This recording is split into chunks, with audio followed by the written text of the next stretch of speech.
Wake up with the sun in a steaming cup. Tune into the show where the vibes heat up. The Morning Mac got the flavor, got the glow. Start it right, let your energy flow. High takes rising like the morning brew. Fresh ideas and a laugh or two. From the first headline to your daily dose. This is the show where your spirit goes. Oh, it's the Morning Mac, where the time don't lag. Get your inspiration packed in a casual swag. Sip it slow, feel the rhythm hit your toes. Welcome to the place where the good vibes grow.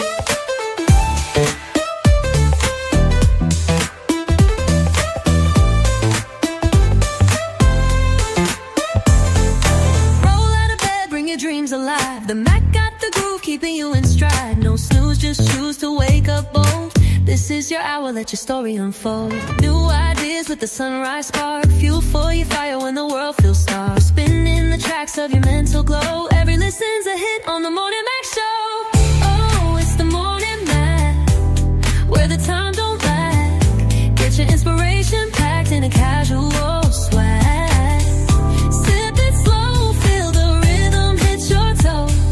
Welcome to the place where the good vibes grow.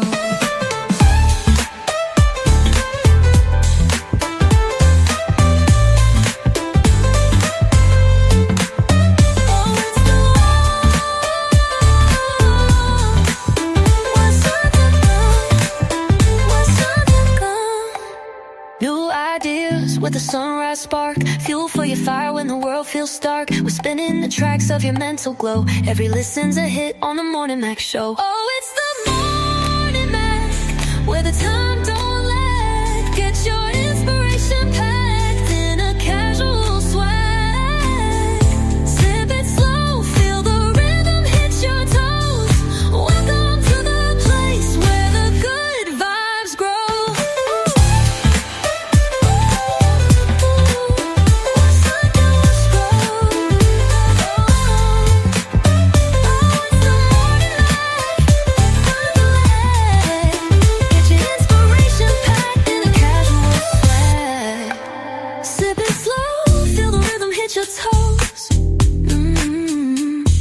Welcome to the place where the good vibes grow. Roll out of bed, bring your dreams alive. The Mac got the groove, keeping you in stride. No snooze, just choose to wake up bold. This is your hour, let your story unfold.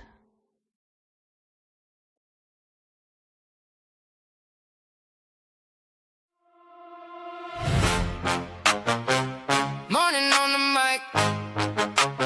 Wake up, tap in, baby. The Morning Mac Show. The Morning Mac Show. Yeah. Coffee on the dash, pages in your hand. Big news, small laughs, right at your command. Mac got the truth and the jokes on deck. If your day felt rough, we could fix that right. Listen close, now it's time to ride.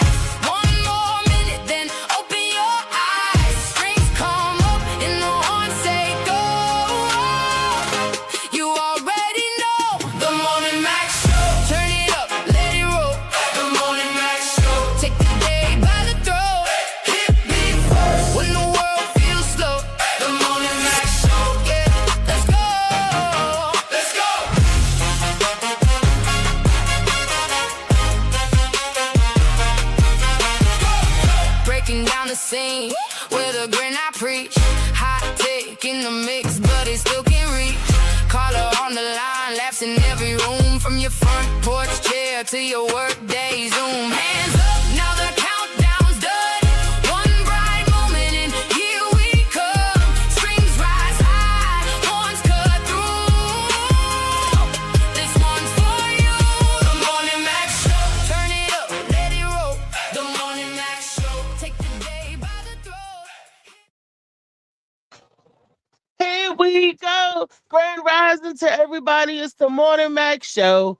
And I'm your host, your girl, Reese, a.k.a. the best that ever did it, a.k.a.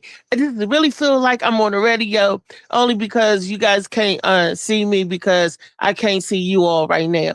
I'm having visual difficulties, but I'm okay. Just let y'all know that I'm okay. It's Wellness Wednesday, and I'm preparing myself to go to the doctor. I got to go get blood and all that stuff. I got to make sure that I'm okay. And right now, with these allergies and the pollen and everything, it triggers stuff. Like the pollen and stuff may trigger the asthma and all that good stuff. But to make sure that I am 100 and that I am doing what I'm supposed to do and able to be here for everybody, I got to take care of myself.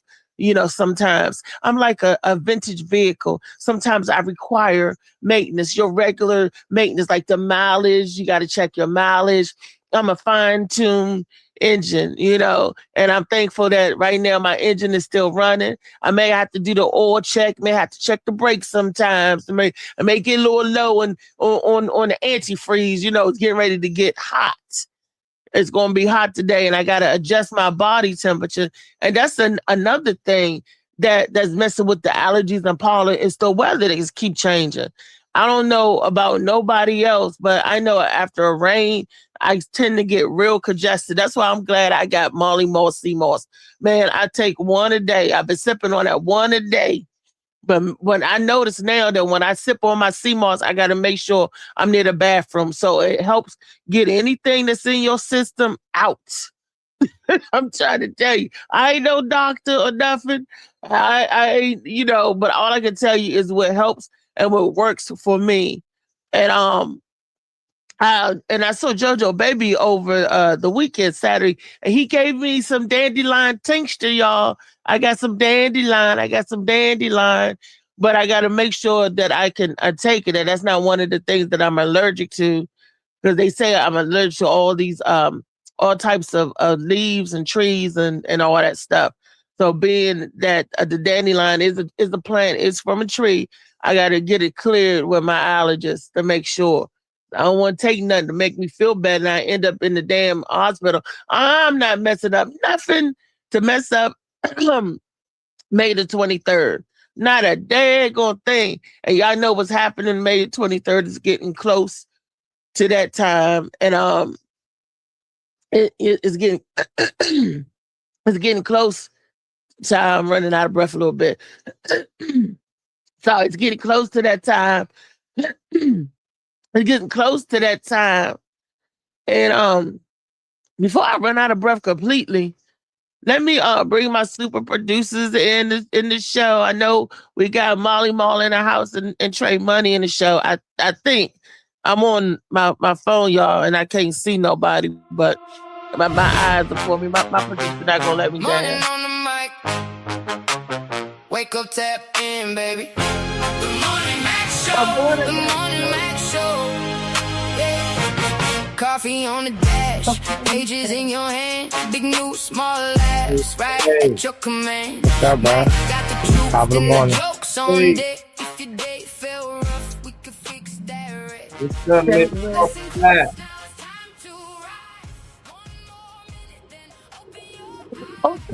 I'm feeling ears going out too. Right. Miss Call for that. You alright over there? What up, Matt? You tapping in with us, brother? Who else we got in here? If you in here, hit that like, that share button, subscribe if you're watching on YouTube like my Let us know you in this joint so we can holler at you and say what's up to you. Acknowledge that you are in our presence. Matt be getting that notification on YouTube, so he be the first to say it. I be saying thank you, Matt, for tapping in like you do in the morning. Appreciate that. I'm trying to figure out on Wellness Wednesday if this one got her damn hair together because I ain't hear shit from her since. I'm all right. Oh, okay. I ain't hear shit until just now because he asked you if you was good and I ain't hear nothing. Yeah. So I was gonna have to expedite Phoenix over there. See, on the way. I gotta go get blood this morning. We on the way. All right. Blood. We on. My son, how much you giving out? Did you selling it? Right. Well, you giving away blood? Right. No. They had to take my essence to run these tests to make sure everything is functioning. I gotta every 3 months I gotta get certain types of tests done, like for my thyroid and all of that. Mm-hmm. And to make sure my kidneys is running right and everything. That's what's up. So It's audio. That's okay. Yeah, Go ahead, focus on cutting grass, but listen to us if you can. I can't. yeah, it's the audio. That's what I'm doing. Listen, I'm trying to get dressed. It's so funny because the lady I was supposed to have the surgery on my arm, right? On the hand. And I was like, I don't need no surgery on my hand, but I do need two hands. Yes, you do. I mean, if you're not used to working with one and not able to adapt just yet, and this is early on for me, because the hands are getting worse. But anyway, I'm trying to maintain maneuver with the one daggone hand. I'm like, this is ridiculous. Don't ask me to unbutton something or button something up. Don't. Oh man! I never, because you need your finger, and that's what's wrong with the left hand is the finger tip from that myelin sheath. They call it demyelization. It's that's what they call. I was like, yeah, y'all got a nerve because it's the nerves that's damaged in the hand. And then we was looking like, well, why is it just this one hand and everything? And guess what could cause that? Diabetes, lupus. Any autoimmune disease can mess with your nerves. Yeah. Diabetes, being diabetic and having lupus. And because it's like the breakdown of the myelin sheath, which is the protective coverage over the nerve in that area. And if that go, because you won't get the sensation. That's why I got a lot of pain in there, and it's arthritis in there too. And they said that like all the nerves are like bunched up and crunched up together. So what they want to do, they want to open that up, and then they want to spread the nerve out so it can go where it needs to go. She said that because of the myelin sheath is so damaged, and your body will heal itself over time. But she said for a while I may not have the use or the sensation in my they call it a dead hand. In my left hand, like the fingertips and stuff. But that's okay because I do everything with my right. I won't even be able to jerk nobody off with the left hand. That's a joke. That's a joke. I always got to laugh at myself. You might not be able to button a shirt, but you can undo a zipper with one hand. So, I don't know. Y'all collaborative. Y'all working out together. Y'all be just fine. Look, I just can't button no buttons. I had to get some snaps. And it's hell trying to put this bra on with one hand. I'm like, Lord have mercy. Ain't no reason why you need to be in the comments, Uncle E, because I just sent you the link when you asked for it. So you get in the comment section, get on the screen. He might be on the move though. I know he gets off. Yeah, but it's real. Like you do need especially when you're used to stuff. And because I was like, nah, I ain't doing that. They ain't gonna cut me. I ain't gonna do that. But I'm rethinking it. And rethinking it and to say, yeah, if this helps, this, this is like wear and tear. It's like getting the brakes done on a car. I know. Look, I done wore the brakes down to the rotors, and my left arm going. I need to get the pads, Molly. I need to get the pads, Trey. I need to fix the brake on the left arm. That's it's messing up. I feel everything will come together with that. It's all good. Venus said she had some sentiments she wanted to share today around mental health and stuff. So we that little time we give it the warm up anyway. But hopefully it's just sliding here. Because I need help this morning. Help. Yeah, I was talking about Venus with the mental health and everything. Venus! I thought you said Phoenix. I'm sorry. You good? I was saying.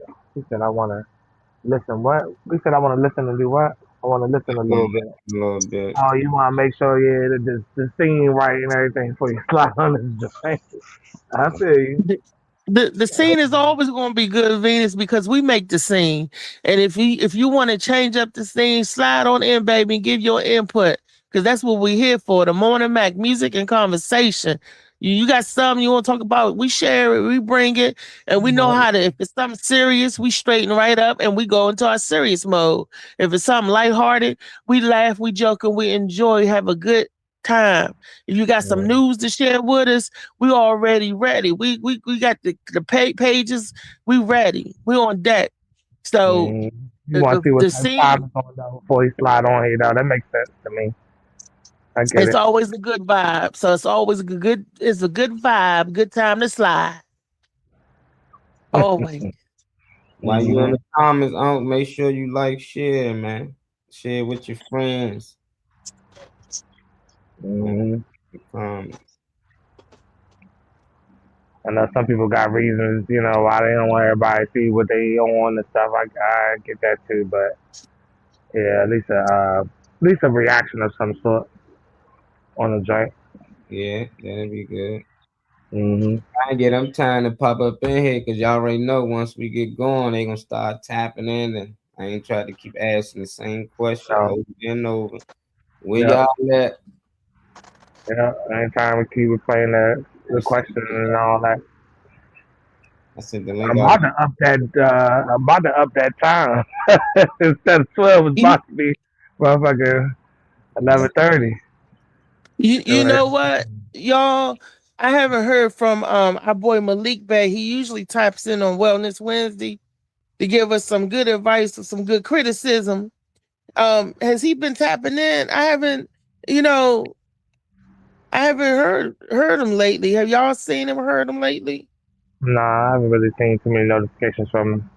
So I don't know. People have lives and stuff too, so people might have things going on, but not him in particular now. Yeah. Okay. So I don't know. I don't know what his ass look like. Anyway, I couldn't pick you out of a million man lineup, million man march. Shit. So, Malik live off the grid. They probably done took the internet from his ass. They said you don't want to be part of America. You want to live off the grid. Right, that's what I was thinking. I said they done immigrated him. ICE done ran down on him. They done got him. He's down there in the South too. Smart for that. He too smart, man. That boy done got back to Social Security. Like, how you do that? It's crazy. He said he done got back to Social Security. Yeah, come on, shit. All you need to know is your number. It's a bomb behind every number. He'll break it down to you. He's like, nah, I live by the lane. I don't follow no laws. What up, LA? Hi, bro. Top of the morning. We letting it warm up a little bit before people come in here. Ain't no sense in getting all into it off the early. And then people come in a little later. So give it a little time to warm up. Somebody already stepping in here. I like that. Who's that coming in the house this morning? What's up, big dog? What's up, Jaleel? What's up, yo? You had to check the temperature in there. You had to check the temperature before you came in? No. I came in. As soon as I came in, they kicked me right out. So I gave it a second. Oh, I see. Okay. I just told y'all I was listening because I ain't want to miss y'all little question of the day. Oh yeah, nah. We're trying. Wait a minute, fix that. Wait a minute, fix that little. That's not little. It's big question of the day. It's good question of the day. Don't project insecurities on Wellness Wednesday. Just rock with it. He just told you he was tapping in for something. You gotta rephrase it. No. We bring a good energy. Say the question of the day. Okay, that's good. It's no little. We don't do nothing little over here. Ain't nobody little over here. Molly not little. Trey not little. You not little. We ain't little over here. Over here we big things. All right. Yeah. Are you ready? Tell them we ain't doing that over here, Sean. Right. Once again, y'all always prove me right. That's what I'm saying. We get caught up on words. Okay. Something that may be little to me may be great to the next person. Okay. But I do apologize because it's not a little word of the day. It is a great day, a great word of the day.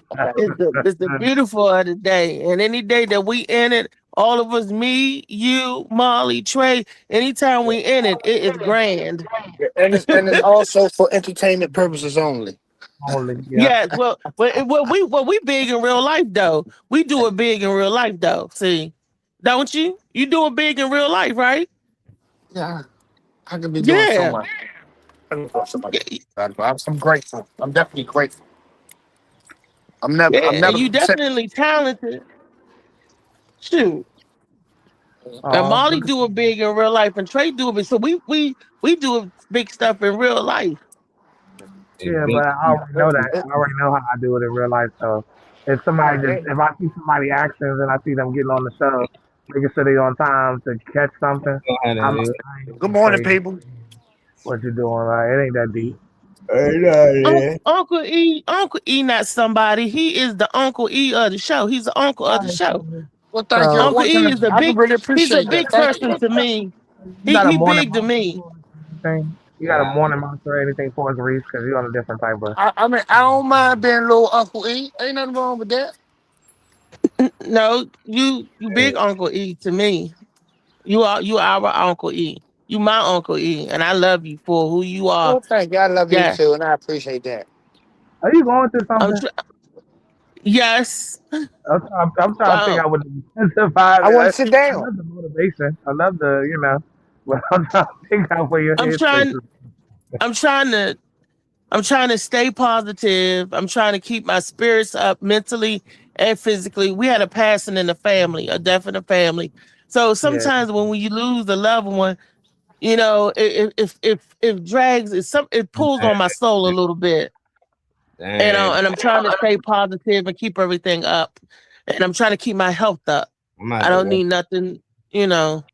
you on the show last night. We actually talked about Kevin Hart Rose. Kevin Hot Rose. Yeah, and that So shit, I yeah, want to that's all it that's been happening going back. going on online right now.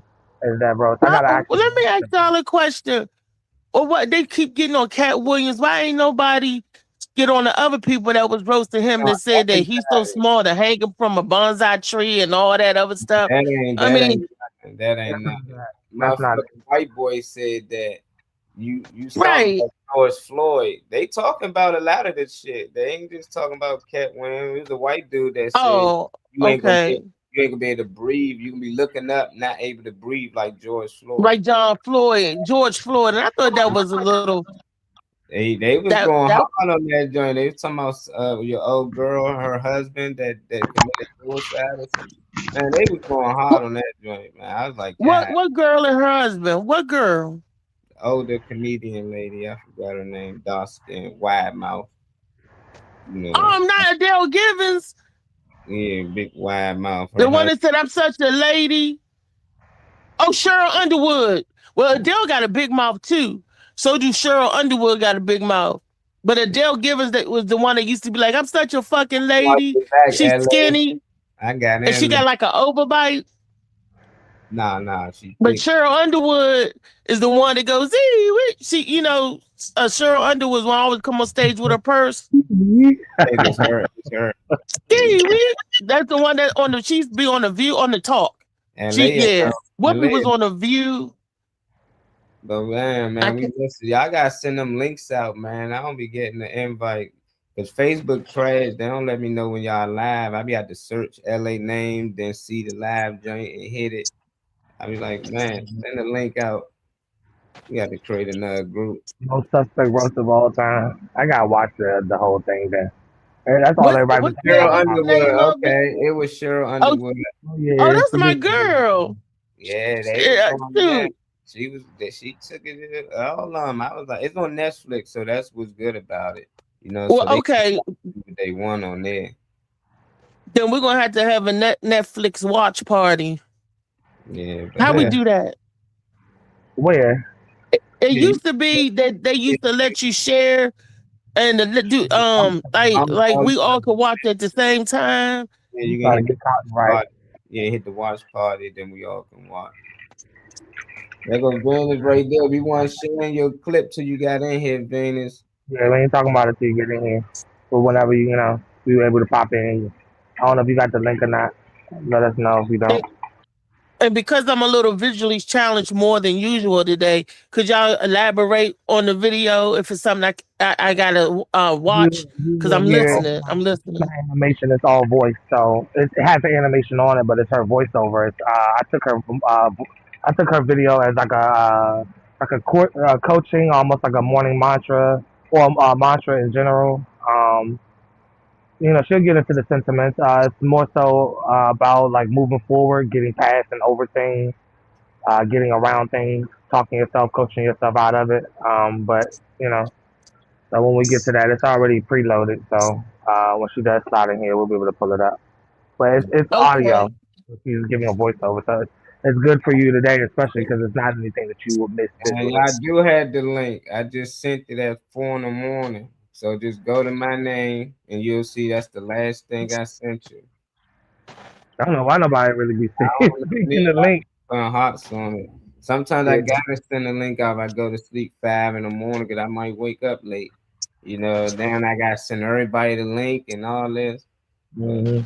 So weird. If you check your inboxes, the link is in there. It's still in there. I'm looking right at it. I can send it again. I sent it at 3:55. I'm gonna forward it right back to her. Who else need the link? If you watching, let me know. Throw it out there so we can get it to you. Make sure David got it, so I ain't gotta tap off the screen and send it to him. Yeah, if he get on or whatever today. Yeah, it's a good morning today. I don't know what the temperature gonna be like. It's clear out here. It ain't gonna rain or nothing. People out here walking their dogs.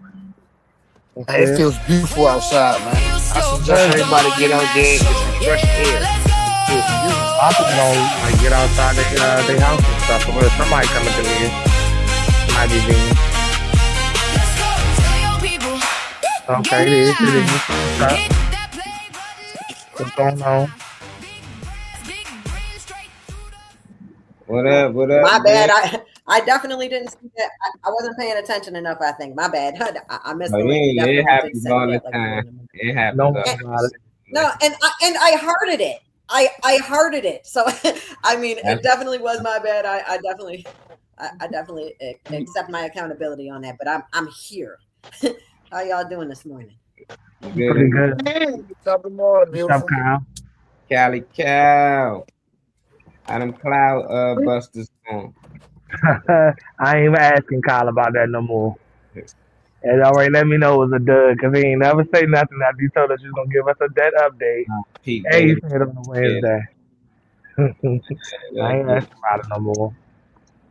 You wanna Venus, you wanna give some sentiments on your video or why you wanted to because I listened to the audio. I told you what I thought about it, but any sentiments on why you want to share? You want to play first and then you get into it? How do you want to do that? Yeah, I mean, I would like to see what the thoughts are, and then I would like to go ahead and share the perspectives that I meant to bring to see if it lines up. Okay, that'd be great. All good. We was waiting for you to. Yeah, I appreciate it. It is, of course, no problem. Here it is. What's the name? By Venus. How easy is it to find yourself alone in love? And then again stranded, led to believe you were working toward you and me against the world, to arrive in this place of them taking your presence for granted. You grow to figure out that you've been left to complete the love alone, abandoned. At the bottom of a hole, tangled in emotion and unable to get unstuck. From the habit of caring too much for the mess of all this muck. Collateral damage, somehow we'll manage. Whatever it is that we are fighting for, the lies, the questions, the rumors, the shame. Because we'd forgotten the ones that came before. You now know as what's the name. Say what?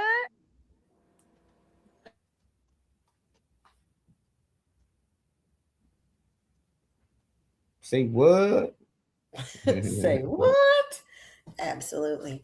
I would love to know your thoughts on that, and then I'd be glad to share what it is that I learn from what it is that I probably missed, because I'm pretty sure I probably meant more than I said here, because there'd be layers to the things I say. So I was looking forward to seeing perspective on this art. Okay. Go ahead, Molly. Nah, you know, I was gonna say ladies first, so I was giving the floor to Reese. But you can go ahead, call on who you want to. Oh Like, no, Reese is good Let if me she's listen with us. to the video one more time so I can clear. It says, "What are your being alone and left behind?" Did I hear that right? How We're gonna easy. play it once again. What's Her Name by Venus. How easy is it to find yourself alone in love? And then again stranded, led to believe you were working toward you and me against the world, to arrive in this place of them taking your presence for granted. You grow to figure out that you've been left to complete the love alone, abandoned, at the bottom of a hole, tangled in emotion and unable to get unstuck from the habit of caring too much for the mess of all this muck. Collateral damage, somehow we'll manage. Whatever it is that we are fighting for, the lies, the questions, the rumors, oh, the shame. Because we'd forgotten the ones that came before. And became that individual you now know as What's Her Name. Say what? Okay. Yeah. I like that. It's a poem to me. It speaks volume. It's poetic. It's, to me, I feel like it's a piece of art, but it also speaks to the spirit or the agony of a breakup. Because I felt that. I felt what she was saying, and she put it poetically, and it was nice. But then I realized when I was left alone and abandoned, when the other half of me, or I thought was the other half of me, said goodbye, I thought that would be the end of me, and that would be like killing me. But no, it woke the real me up, and it gave me a chance to love on myself. You know, I can't love nobody else if I don't get all the love and everything that I need in myself. So I'll never be alone, especially as long as I have God and believe and trust in Him. Oh, He said He would never leave me alone. And I believe that I'm never left alone, and all that heartbreaking stuff and emotion. That's just things we go through like everyday life now. But if you love yourself and you put yourself first, you know your self-worth, and you will start reevaluating yourself. So you won't be like left in the rain. You won't be like standing in alone with a broken heart. Wait a minute.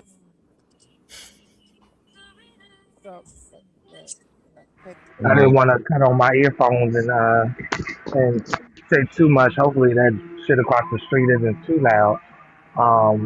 But since Venus, you want to hear everybody else's takes, and Reese just went, I'll go. I love number one. I love your voice for narrating anything. My mom is big on poetry and everything, so it sounded like most of the like bus boys and poets spots that I've been to is definitely great for a read. Love the sound effects and everything in it. It's I don't know. It's a video of like realization, like realizing what you in, and like you were saying in the video, what it took for you, what led you down that path, or at what point did you realize this pretty much the situation is serving you, and you talk yourself down a rabbit hole. I mean, or not talk yourself down a rabbit hole. The relationship had led you down into a rabbit hole, and it's like identifying all the pieces that came together, or things that you may have missed that turned it or allowed it to go and like to turn into, what it is. So like that wake up call. I love the sound of it and everything. Like I love the feel that it gives. I'll say that. That's great. That's great. That's great. Oh, How you feeling about it? Let me listen one more time. I'm trying to get clarity. Okay. I said you want to listen one more time. I don't blame them. There are things that can be taken from here. I don't blame them. What's Her Name by Venus. How easy is it to find yourself alone in love? stranded, led to believe you were working toward you and me against the world, to arrive in this place of them taking your presence for granted. You grow to figure out that you've been left to complete the love alone, abandoned, at the bottom of a hole, tangled in emotion and unable to get unstuck from the habit of caring too much for the mess of all this muck. Collateral damage, somehow we'll manage. Whatever it is that we are fighting for, the lies, the questions, the rumors, oh, the shame. Because we'd forgotten the ones that came before.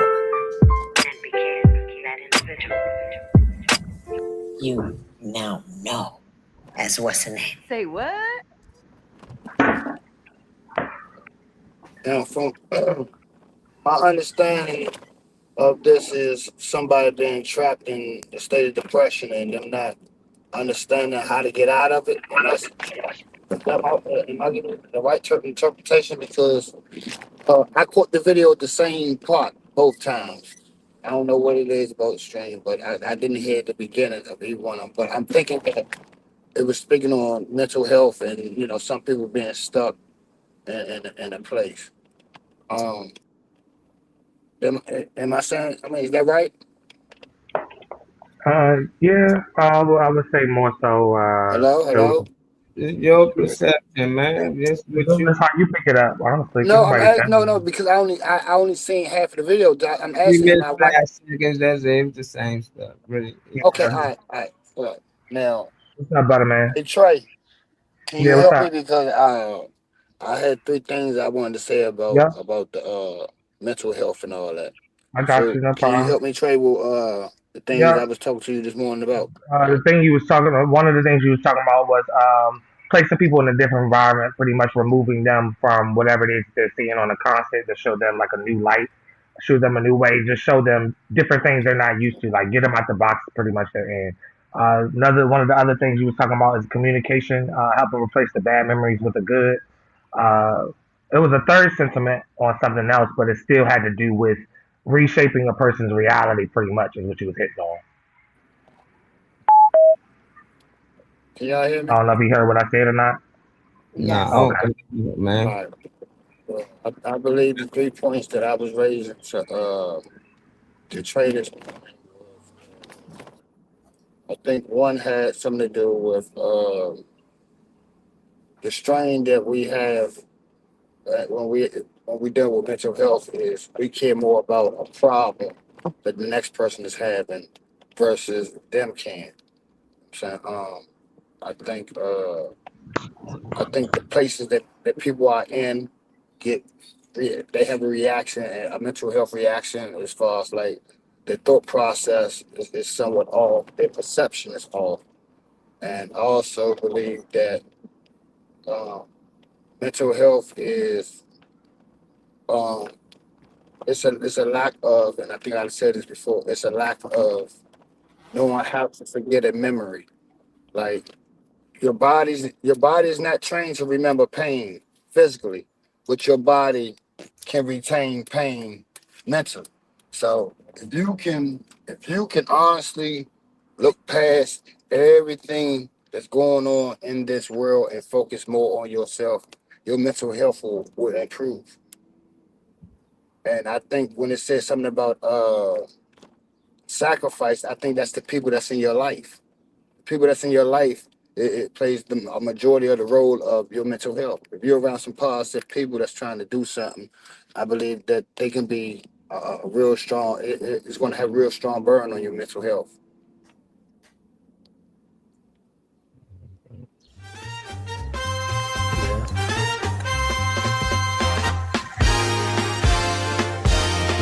You already know what that is. When y'all hear that kind of music, that's that drink coming to the What's up, Slim? What's up, Slim? I'm used to my. Ladies and gentlemen. What's up? Yeah, ain't nothing. I don't know if you was watching anything we was talking about so far. You just tapped in without, hearing any previous sentiment. Your mic is muted again. They still You're just still muted, David. Mic is muted. There you go. No, no. I just got on. I didn't see the video or anything. Okay. In the future, what I think I want for y'all to do is to watch 2 or 3 minutes of whatever's happening on the live stream, so everybody can get some sentiments on what's currently being discussed, just so we can kind of keep moving forward. We'll tell you, we're gonna fill you in, obviously, but in the future, everybody just watch 2 or 3 minutes just to see what they're talking about. Try to get a gist before you come in. What's up, brother man? So Venus's video was talking about, in my opinion, it's my opinion. It was audio layover that she had over animation, which was very good. But in my opinion, she was talking about um, key points in a relationship where you realize that you hit a certain point, whether you hit rock bottom, whether you realize that your relationship had went left, or you have fell into a rabbit hole of things that don't really serve you as a result of your relationship. Um, so her video, like I said, was her narrating over and giving really a poem, in my opinion, over it. But the poem was speaking on, um, figuring out. Sometimes you look around, you be like, "Damn, this is where I'm at with a situation," and that's kind of what the video is. What her audio was hitting on. So I don't really expect any sentiments from you necessarily. But one thing Uncle E was talking about was that you can tap in on, since you're not to rely on the video, was people meeting when you're trying to help somebody that you love, pretty much. The key points on like how you need to approach them. One of the key points was removing them from their environment. So putting them in a different setting where they're, you're not seeing the same thing. Somebody that don't leave their city. You can take them to a park somewhere, take them to a little local beach somewhere, or a fishing spot, or give them different elements. So Uncle E was talking about like different methods of removing people out of their, their headspace for real. So one of the things he was sharing too was, what did he say? Something about removing people out of their environment, taking their pain away and replacing it with good things that they can, that'll harbor around their mind and stuff too. So if you want to, like, since you just came in here, if you want to tap in on that, and just like talk about or respond to what you think about, like when it comes to helping people trying to find that placement for them. That's the last thing Uncle E said before you tap in. All right.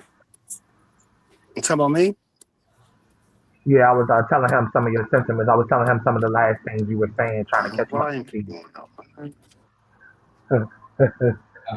Stream y'all audio. I don't know if you heard anything I said, David. Yeah.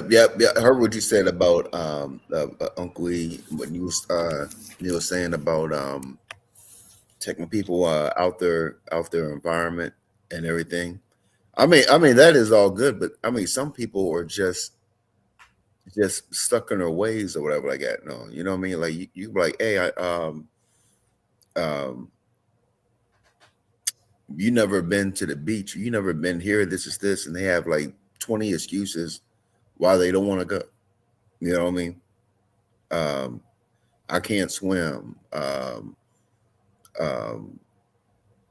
What about the bugs? I hear about the seagulls, or you know what I mean? Just some people are just stuck in their ways or whatever. But it is good trying to help out people or whatever. I'm always on that tip. You know what I mean? You know what I mean? I'm not a millionaire, so it's not. You know what I mean? Most of the time, it's not financially, but you know what I mean, mentally, or you know what I mean, sometimes physically. And I'm not talking about sex. I'm talking about, you know what I mean, if somebody needs you know what I mean, like a ride, or help moving, or anything like that. So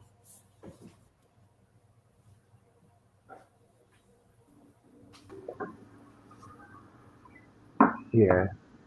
Hold on, let me refresh. I guess it took my sound away. That's so great. I love the the perceptions that I got from this, because like I feel like, I learned that this is an effective piece of art that I've created. Althea was right. It is a poem. I wrote that poem, and the animation looks nothing like me because I made this video during a time where I was hiding behind the scenes a lot, and I did not want to be seen. So I had an avatar made of me where I look absolutely nothing like what I look like. And I was talking about that place of stagnation, and I was hoping to give a feeling of stagnation without actually making it my pain. I wanted it to be somebody else's. So I said, how easy is it for y'all to do this? And then I tried to make it short and sweet, still give enough emotion that you understand that it's a short storm that'll pass too, because like when you're losing something, it like feels so deep, and like your mental health, it's like it's like messing with you in those moments, and it's not healthy to live in that place. I mean, it's okay to fall, but you got to get up. You don't stay stuck. And this what's the name was meant to evoke a feeling of that temporary hardship in a way that you're stirred to understand that this too shall pass. That part. Right. Yeah, I just wanted to pump us up a little bit on a Wellness Wednesday and think about mental health and how Yeah. yeah. Yeah, I love how anybody brings the subject forward. However you people do, it doesn't bother me, or I like it. So anybody who has any type of way of bringing the conversation to the forefront, I'm all for that. Well, yes, but the thing is, though, that a lot of people don't understand that temporary feeling isn't temporary. I mean, they think it's like forever in their moment, and I just want to help jar somebody from the stagnation of thinking that you can't move on when it doesn't work out the way you wanted it to. So that's what I was hoping to, and I feel like that seems to have been something that happened, in this piece. And look at that. Look at that. It says Tazzy's got something to say too. What you got? He tapping in. He tapping into the string. In with us. Hi, bro. I like it. I think that video helps people who definitely go through that situation that can actually relate. I just like from the message alone, that individual just still, I feel like, don't want to take accountability.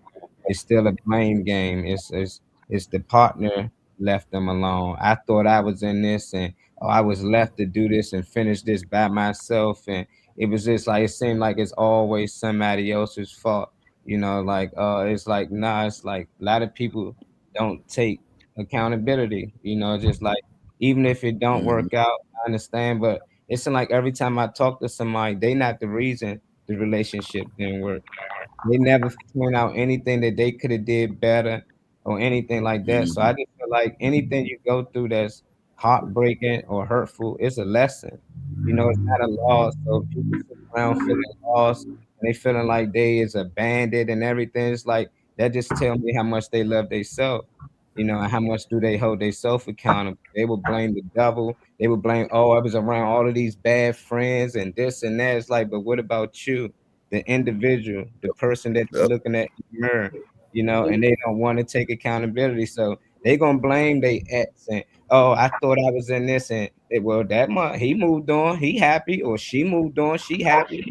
Y'all both was in love, y'all broke apart. If y'all both in love, I'm pretty sure they hurt in some type of way, but they always act like, oh no, they didn't really care. We was together for 10 years, got kids and everything, but they didn't really care about me. I was the only one putting in 100%. And when I hear that, I just be like, most times those people that don't want to hold be accountable for anything, So I like the message for people who can actually relate to that. But most people that can relate to that, they stuck in their own way. They in their own way because they don't want to be accountable for anything.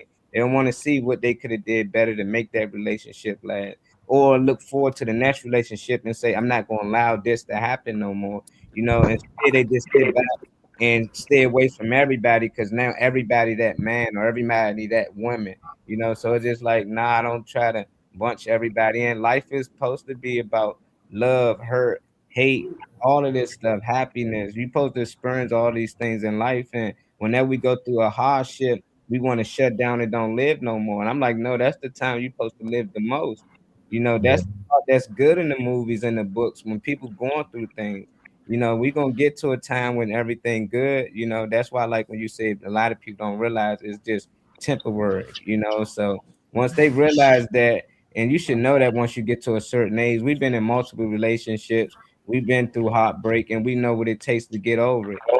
And some people just get stuck in their way because they don't see what they done wrong. So I like the clip. You know, I think it's definitely gonna do numbers on there. I know we're gonna share it on the Morning Max Show page. You know, so I'm excited because that's been sitting in the archives for a while. Like that's old, but I feel like I'm more excited having this discussion because that I got so many different perceptions and they all touched on levels that I was hoping to when making this piece.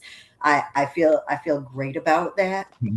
I feel really good about it, and I'm looking forward to sharing more stuff, maybe even creating more. I knew that the sign was that I needed to make some more stuff, so I'm going to work on some more things. Yeah, I definitely encourage you to continue. I definitely encourage you to keep moving with it.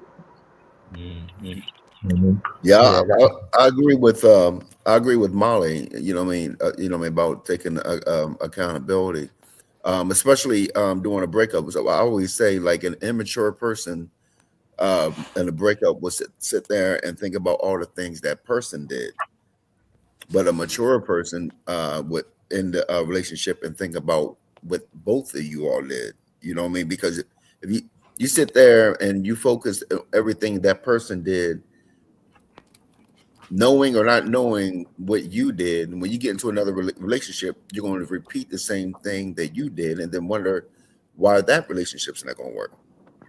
Very true. Very true. I would like to address, though, that accountability is also touched on in here because I did say how easy it for you to find yourself in this place, So I definitely did touch on it, and I was hoping that somebody would pick up on the undertone of that as well. So I'm glad that y'all touched on. I love the perspective. Because the perceptions were able to be shown to be different, even though this place it seems like, it's really a small piece, right? That was a minute and a half, and it said a lot. And this was in a time in my life where I used a whole lot more words, so I was really pressing myself, and so the only thing being is, if I have to make a recommendation and all as a consumer and a viewer, is to like turn your audio up maybe like 5% more, just so I can hear you a little bit more above your audio. So I'm not like because I like the sound effects and everything that sound like the what was that radio station, Quiet Storm, where they have like little sound effects and a person talking, narrating, and that type of voice and sound. I would just ask that you turn your audio up a little bit more, but I like what you're doing. I encourage you to continue. With Donnie Simpson. Yeah, I think a few people have over the years growing up have covered like the Quiet Storm nights and segments and stuff like that, or just DJing or whatever on it. But that's one thing I always chime into. So when they are, or Delilah, I don't know if you know about Delilah on the radio. Listen to her too. But yeah, I know Delilah. Yeah, I love her, so I'll be listening to a lot of her stuff. I love Delilah. Kyle says it's important to. I don't want to be talking loud, y'all, because my friend will be working from home, so I don't want to be too loud. Kyle says it's important to know that what you don't want in a partner and not settle for less while also being the partner you want. Yeah, I definitely encourage you to be the person. Be your own type first. Be your own type of person first. Because if you're not your type, how can you be somebody else's type? So, but I like the sentiment. I like the video. Thank you for Venus, for wanting to send it in.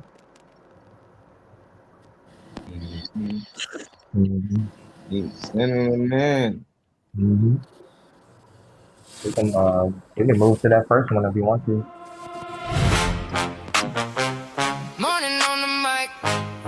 Oh, all right. I see what time it is. It's time for Al's question today. I see what time it is. Coffee on the dash, pages in your hand, big news, small laughs, right at your command. Everybody in the lane, one shot, one clue. What you gonna do? Ella's question of the day. What you gonna say? Ella's question of the day. Don't look away. Ella's question of the day. Pick your side today. Ella's question of the day. Say it like it's real. Say it like it's I don't know. I don't know how it's gonna go. It could go either way. It could go. Hey Molly, would you mind putting it up on the screen because this is the one from yesterday. So that's the one? This the one from yesterday. My end, I see the opposite. That's crazy. Oh, okay. Yeah, it's showing me the one about the party. Somebody partying too much like yesterday. It's doing that shit again. I mean, I'm have to refresh. That's all good. I'll be back. All right, all good. But yeah, so I definitely, like I said, I definitely encourage you to keep moving forward. Let me step outside so I can talk a little louder. Not bad, y'all. But yeah, like I said, I encourage anybody to bring stuff to the forefront. Sorry if y'all hear any background noise. My friend working from home, then I'm trying to step outside. Somebody using a weed eater, but you know, either way, this is what I want. This is what I want out of the show: is people to bring stuff to the forefront because everybody deal with something. Nobody is on here. Nobody on here is untouchable. Nobody on here goes about their day. Nobody's on 10 all the time. You know, I generally feel good every day, and I don't really worry about too much. But golly, sorry. Person weed whacking is right here. Go ahead and trim that stuff so you can move the hell away from the balcony. But I like I said, I want to continue to see people see something in the platform or some of the sentiments that we discussed, so that they can actually, you know, be motivated to talk their talk. You know, nobody has to expose themselves or nothing like that. On this platform, ain't nobody trying to exploit nobody, but I want to hear that people go through something. I want to hear about people getting around situations, walking around stuff, how they got past and got through. You know, if Uncle E was on here, I would let him continue his sentiments on helping and assisting other people. If he's with us, I think that Molly is back on the screen, so you might have Al's question of the day coming back up. I'll give it a. What you gonna do? Ask question. Hold tight, please. Hold tight. Or mute the mic. What you gonna say? Ask question of the day. Don't look away. I still see me today. Your side today. Question of the day. Say it like it real. Say it like it's dead. Old heads now when the topic gets sharp. Young ones talk back. Got fire in their heart. Red pen answers. Some cuts. So this is actually a two-part question. So we're gonna go around first. Ladies first. It's gonna be the rule from now on. Whatever the sentiment is, whatever comes up, it's gonna be the ladies that address it first. Then we can be able to move to the men after that. So since this is a two-part question, the first part of the question, nobody's gonna address the second. Just read the top half if you gotta look at the screen. It says, what drains people more in today's time? A, overworking. B, overthinking. C, toxic environments. Or D, lack of purpose. And then after everybody answers, we're going to start with Venus, but after everybody answers, we can go to the second one after that because it's a two-part question. But Venus, take a second to look at it. But yeah, the options are overthinking, overworking, toxic environments, and lack of purpose when it comes to what drains people more in today's time. You can give your sentiments first.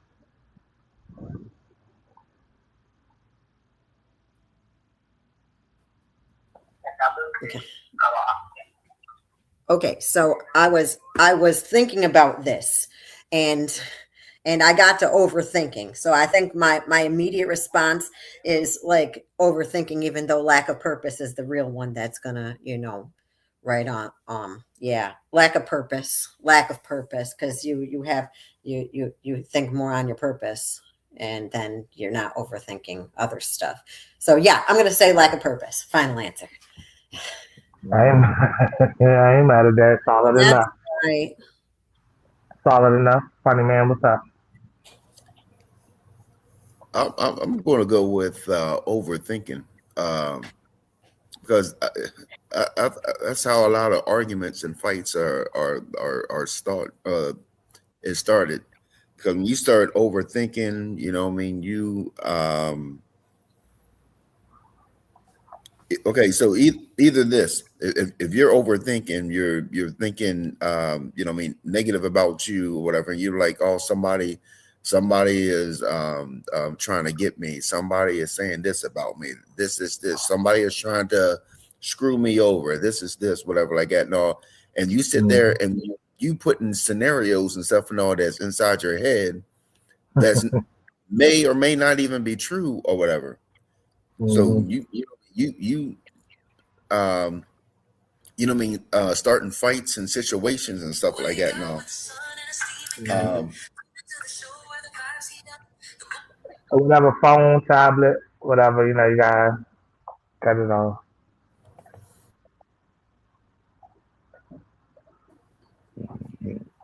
My bad. I was trying. My bad. I was trying to share the show. I couldn't find it. All good. All good. You start turning the device down. That's it. Finish what you were saying though.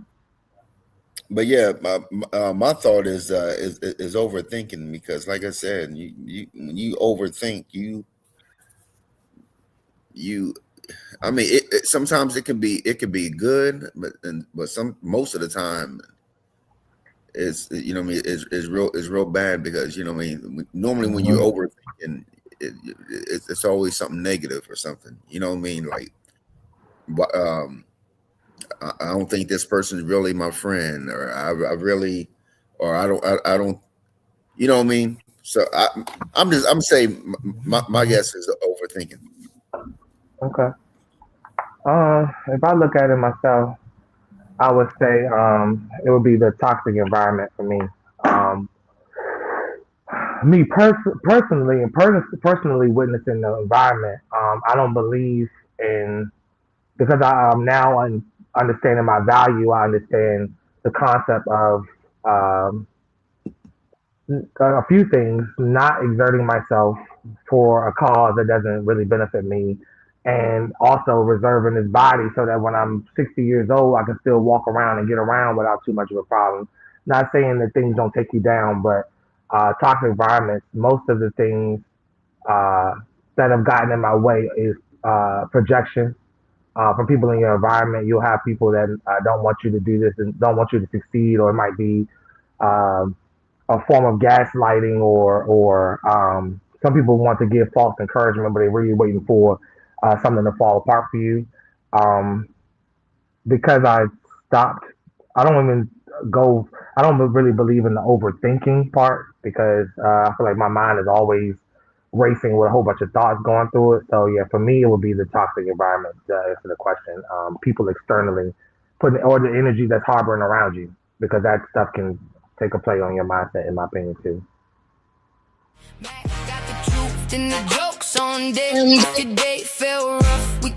All right, so you got somebody stepping in here. Who is that? I don't know if it's Destiny. I don't know if it's Phil. I said it right, actually. What's up, Destiny? Hi. The queen of the Harlem Wolf, okay? What's up, Destiny? Yeah. I don't know if you heard any of our movies. Okay. I'm gonna let you go. Yeah, thank you though. I came in and I stayed in the back long enough to read it. It looked like 2 questions, but one of them's multiple choice and one of them's like whatever you say is what it looked like. We're just reading the first question. Yeah, we were just getting to the question of the day, so you ain't missed nothing all deep or anything like that. But you popped in at the right time to tag in with us. So Perfect. Up on the screen. This is a 2-part question, so we only answer the first half. You need to look at the screen. Yeah. So like in looking at all those different options, a toxic environment is gonna have overworking. It's gonna have a lot of overthinking, and you're not gonna feel like you have any purpose in what's going on.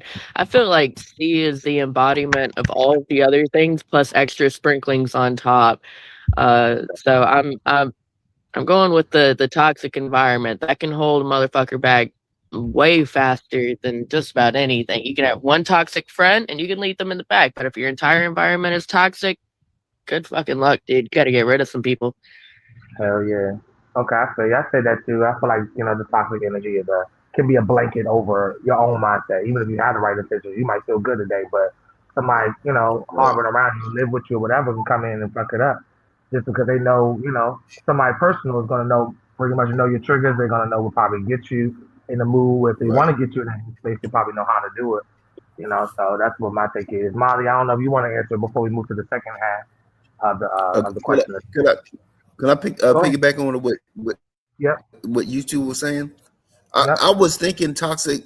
I was thinking toxic environment, but toxic environment to me is more physical because if you're in a toxic environment, it's easy to you can just leave that environment. But when I said overthinking, that's mental. You know what I mean? It's more easier to leave a toxic environment than it is to, help yourself out mentally. Okay. It's one of those. It's easier to say it than do it kind of situation. Yeah, nobody's answer is right or wrong. This is all your opinion. Oh yeah. I know. Molly, I don't know if you wanted to hit on it before we hit on the second half of our question. Yeah, I like all of our answers, and it's tough. You can go with any of them. I think overworking for me might be the one. I tend to overthink a lot, but it don't cost me like any type of drainage for real. Unless it's just completely negative, and I'm not gonna always overthink negative stuff. Toxic environments, I don't really believe too much in toxic environments. If I'm part of the environment, that means I'm toxic too. So I don't know. Like I'm part of the environment. If I go to a school, I can't say this school toxic, and I go there, and I'm part of it.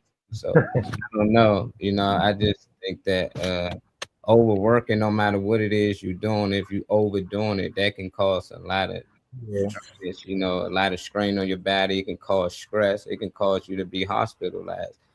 So everything else, I think I can mostly deal with, overthinking. I can probably just start watching a movie or something to get my mind off it. Toxic environment, whatever environment that is, I should be there making it better. I shouldn't be allowing other people to affect my moods or how I'm feeling or how I'm doing. And if that's the case, then I don't have power over my own abilities.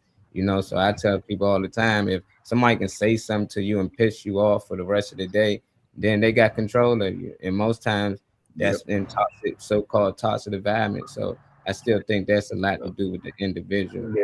Lack of purpose. I'll give you that. Yeah, that can play a lot too. If you lack any purpose out here, you won't really know what to do, and that can cause you to just sit back and be still. But I think mine's A. I'm gonna go with A, overworking. Because anytime I overwork, I can't even get up the next day. Sometimes I just like the day I was almost late for the show. I was up editing all night, so sometimes I overdo it. And sometimes I don't even know I'm overdoing it. So I wake up and my hand's still on the laptop, and I'm still editing. I'm like, damn, I went to sleep editing, so that drains me the most. After that. Yeah, last night. Can you pull up Josh? I want to read it real quick. You can say what you say after this, David, real quick. I just want to read his comments coming in. Josh said, mine is overworking. He says, it seems I work so hard to try to get things done and it doesn't get anywhere. Then I see people who do less and they are ahead of time. I mean, they're ahead of you. Okay. I mean, I feel like the lazy people get it done the easiest. The overthinking can have people overworking. Like I think that can come hand in hand. So if you're thinking too deeply about something, there's a lot of ways that you can step back and, like for instance, when I've seen somebody who I don't know who sentimental was about hiring lazy people because they'll find the easiest way to do the job and still get a job done. Lazy don't mean that you're gonna be late and everything, but lazy, quote, the people that get the title lazy find the simpler ways to go about it. You know, you can get something done and be effective and efficient without like being on 10. You can be on 6 and reserve that energy and still be efficient and still get your stuff done, you know, throughout the day. David, what was you about to say before we move to the second part of the question for the day? Oh no! When he was talking about working, whatever, you know what I mean. Last night, it was a co-worker because you know what I mean. They're firing people left and right, whatever like that. You know what I mean. And they were, and he was like, Hey, can you mute Uncle E for me? Let me take him off the screen. Yeah, come on, man. Go ahead, David. He asked me, and he was like, man, you're not stressed out about this job or whatever like that. No, I said no. I mean, because you know what I mean, it is what it is. You know what I mean. You know what I mean. Either you're gonna have the job or not, whatever like that. No, and you know what I mean. If you don't have the job, you know, another one, whatever. I said, there's more. I try not to stress myself over anything or whatever like that. No, because you know what I mean. Stress is harmful. You know what I mean. When you stress over anything or whatever like that. No, you can get migraines. You know what I mean. You can get heart attacks. You can get strokes. You can get that. This and everything like that. No, I told him. I said the only thing. And especially if you had a life experience or whatever like that, you know what I mean, like life threatening experience or whatever like that. No, you tend to, you know what I mean, pretty much not worry about anything. And that's exactly what I told him. I said I don't worry about nothing but life. Yeah, and it's hard not to work hard. You trying to accomplish something, you know, like you can find a way to be, you know, successful without working hard, then that's amazing. You know, I'm talking about from all the greats, the Michael Jacksons, the Michael Jordans. It don't matter whoever you think about that's great and that you look up to, they had to put in overtime. They work hard. They got to a state of drainage. So it's like, I know it's people out here that can do things and they can shortcut shit, but you'll never be great. You know, you'll never be as great as everybody else because you're always trying to find the easy way. And I get it, you know, you'll do like that. Some things I can find a shorter way of doing it, but I just think that working hard just come with anybody. Anybody, it don't matter, you work at Walmart. If you want to work hard and get a car, you might got to put in overtime. So when they offer it, you know it might drain you, but you like, this is what I got to do to get this done. So it's like you could avoid that and be like, you know what? I don't want overtime. No, I want to take these extra hours, cool, but you ain't going to be able to complete whatever mission it is that you're trying to get. And if you is, it's going to take you a longer time. So that's why a lot of kids out here hustling and selling drugs, they like the fast money. They don't want to have to wait and grind and stack, and they ain't trying to do all that. So you got to be careful, man. I think that the analogy I used with the lazy analogy, I think it was more so. Reese, mute your mic, please. Thank you. But nah, I was saying, I think that the lazy analogy was wrong. I would more so want to push and coach efficiency. I think efficiency is a better word for it because you can work hard and have your hands full, but knowing the best ways to reserve your energy so that you can last and you don't burn out. I think that would have been a better way of saying what I was trying to say. Yeah. But since Reese back, she can tap in on the second part of the cut. We're gonna start with the ladies, obviously first. And Reese, Phoenix, all those names, PR, logistics, all that shit. You know, we started. Molly just called it for real earlier. We always gonna start it off with ladies first, so y'all can always expect to be the first ones to answer any sentiment. We're gonna start doing that from now on. But the second part of the question of the day, since we moved to the second part, it was two parts. You are welcome to answer both if you want to. I said, what drains people more in today's time? Overthinking, overworking, toxic environments, or lack of purpose. Now we move into the second part, which is at what age do you think people start realizing peace is more important than attention? So if you want to combine the two, Phoenix, you can combine the two of them, and you know, and then Reese can go, and we have Phoenix, and you know, Destiny and stuff.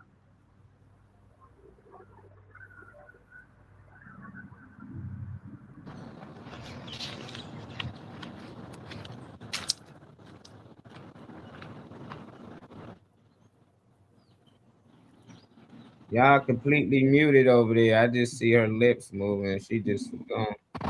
Okay, cool. I thought I was tripping. Nah, that's they lips moving, but you can't. Your mic unmuted now, Rick.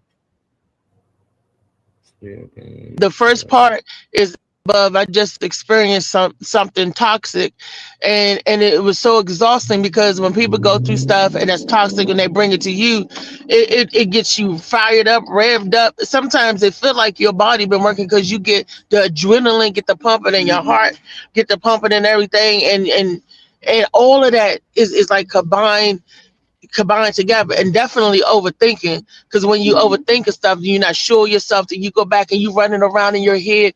People don't realize that you burning calories in your mind because you running around doing everything, and that could be a very, very stressful. And then when the stress spills out, and then your stress spill over into somebody else's stress, and then they spilling back over in you, it's a ball of confusion. It's so, oh, you know, my goodness, my heart is beating fast now. Not because I took my asthma inhaler, but because it was beating fast because my adrenaline got pumping earlier. I noticed that, I'm trying to come back from that, you know. I noticed that Josh said something about Trey, repeat the second part again. Yeah, actually, I was about to ask you. Josh was saying 40 years old was the time that he realized, because the second part of Al's question was determining what age did you determine your piece was pretty much worth that over the. He's pulling it up so I can read it verbatim. At what age do you think? Thank you, Molly. At what age do you think people really start realizing peace is more important than attention? Josh had said 40. You know. Nope. So, to me, this is my personal opinion. There's no age, because I know some 60-year-old nut rolls, 70-year-old nut rolls, and 80-year-old nut rolls that still keep the. Well, yeah, keep. We're not talking about nobody. No, I said they. At what age did I realize that? When I was almost dead, laying on my sick bed. And I was like, I can't let this world and the people in this world take me out like that. That's when I realized that my peace was better. That was in 2014 when they told me that I was gone. When you laying on you, or when you go through something like that, you laying on your sick bed, you really revamp and rethink everything, especially when they tell you about to expire. Well, you was in your 40s? I was 40, what was 16 years ago? What was 12 years ago? I was 41 or 42, something like that. You know, but I knew that before then, but I did apply it because I let everybody else interrupt my peace. I wasn't causing I was revamping and changing my life in my 30s, but I allow everybody else to pour their toxic energy into my life, from boyfriends to family members to girlfriends, everything. And I was trying to get a hold of everything. But when I was there on my sick bed and wasn't no boyfriend there, wasn't no girlfriend there, wasn't no family member there, just you and the nurse, then you realize what's really important. It took a trauma to sit my ass down and say, revamp your life, that toxic energy, revamp it. Because when you're going through stuff and then everybody bail on you, revamp your life. I'll tell you on that. I hear Phoenix nodding and giving a sentiment of approval in the background. I don't know if you want to hit on it, Phoenix. I can reread it to you before we move on to Destiny. Yeah, reread the top. I got the bottom. Reread the top for me. I got you, no problem. It says, what drains people more in today's time? A, overthinking. A, overworking. B, overthinking. C, toxic environments. And D, lack of purpose. In terms of what drains people the most in today's time? I think it's a combination for sure. Definitely the overworking, but a lot of us will work, and we'll be zoned out, so it kind of doesn't hit us as much as the mind, the overthinking. So we can, overwork and be stimulated. The environment, definitely, like Reese was saying, people can put all that on you, and that can burn you out. But that overthinking, hit you hard because your mind does whatever your mind says your body does. So if you're overworking, you are constantly thinking, you're constantly doubting yourself, you're spiraling consistently, your body will react to that. So you can burn out in that way. The last one was what? The last one was lack of purpose. Lack of purpose. Yeah, that can drain you, but a lot of people who have a lack of purpose tend to be in limbo. Oh, depressed. Yeah, they tend to be in limbo. So it can drain you spiritually in that aspect. And then as far as, realizing when you need peace, I was in my middle 30s when I realized that. I started to, again, make changes for me, set boundaries, and hold myself accountable more so to what I allowed and what I did in my middle to 30s starting. But now, as I am about to be 42, my tolerance level has depleted. Well, not depleted, but it has dropped tremendously. Short fuse now. Yeah, it has dropped tremendously. And I'm very surprised because I'm a very patient person. Very patient. It takes a lot to get me there. But lately, I'm just like, I don't have time for the BS.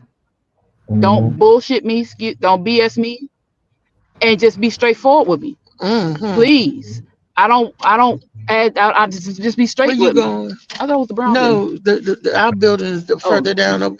Whoa. Hey, Reese, I'm gonna get you the restart mic so that I can let Destiny go, and then Phoenix is gonna go. Not here. All right, thank you for taking them off. Destiny, what's up? Talk to me. I think knowing that peace is more important than having attention, and actually making the action of getting rid of any attention that may be not exactly lifting me up or not giving me the peace. Okay, so I've known it for a while, but there have only been a very few times that I actually acted on removing individuals because they were actively not bringing me peace. And the first time I did it, I was about 24. I was homeless and I watched a guy die. And I realized then, I was like, oh, this is not the environment I need. It's not bringing me any fucking peace. I can't unsee what I saw. And I'm just here because I care about these people, and these people aren't doing any of the same stuff for me back. Like, what the fuck is going on here? So I dipped and figured it the fuck out for myself since nobody else was helping me, and I got the hell out of that situation. To this day, it still rings in my head all the time that I should care more about my peace than about, the people around me or what they might think or anything like that. But these days I've gotten to the point where I'm trying to convince myself that it's the same thing. I know it's not, but I'm trying to convince myself that it is. All good. Ms. Venus, I don't know if you want me to rewind the question to you of the day, and you break it down, or if you already know what you want to say, then you go ahead and shoot. Well, I already said that I still feel like it's a lack of purpose for the top part. But as far as the age goes, I really feel like I am going to have to piggyback off of what Destiny says, because we have, while we make efforts to be different, like sometimes we fall into our old habits and have to learn the same lesson again. So as many times as I've already trained myself that my peace is more important than this toxic crap, I still find myself in situations that mimic the sentiments because I haven't fully achieved that.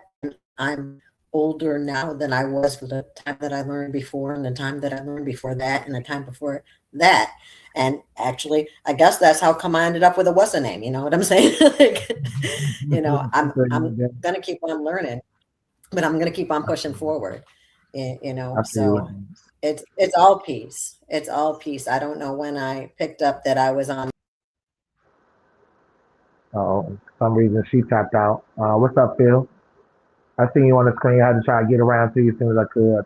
Told you I seen you. What's up, family? How y'all doing, man?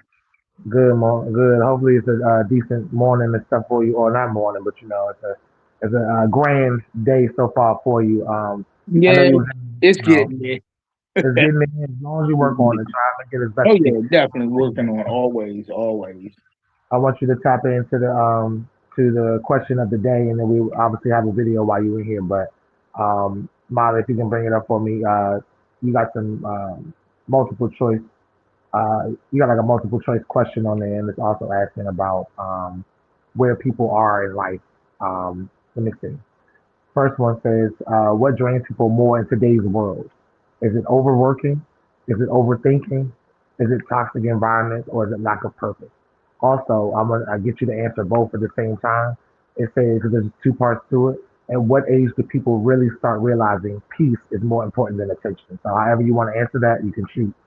Well, I think for the first part, it's probably a combination. You overwork but you overwork trying to accomplish some kind of goal or something. So, and then I think the next one is overthinking. I'm a big overthinker, and it's not always to my advantage. Sometimes it creates stress, and then I came to the realization most of the time I'm overthinking shit, and it's really not as bad as it is. It's only bad in my mind. So yeah. So your stress is what I think your stress is what you put on you. I'm kind of one of those people for my own mental stability. I don't get too high, I don't get too low. That part. Yeah, like I was sitting there thinking about that shit. It was like, I have a serious drug history, and I got to be careful in how I manage my emotions. So I gotta, I gotta be careful on, the way I deal with stuff, because the reality is, sometimes I still feel like using. I feel you. So I gotta be conscious of that. So I don't try to overthink. I mean, I do it, but when I'm doing it, I gotta recognize that's when I'm doing it, move out of that situation. So like I said, I don't get too high about shit, and I don't get too low about shit. I try to keep my emotions manageable, and that seems to work for me.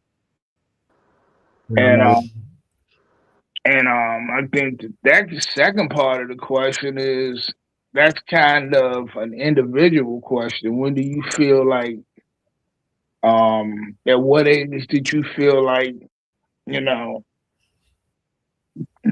I want to say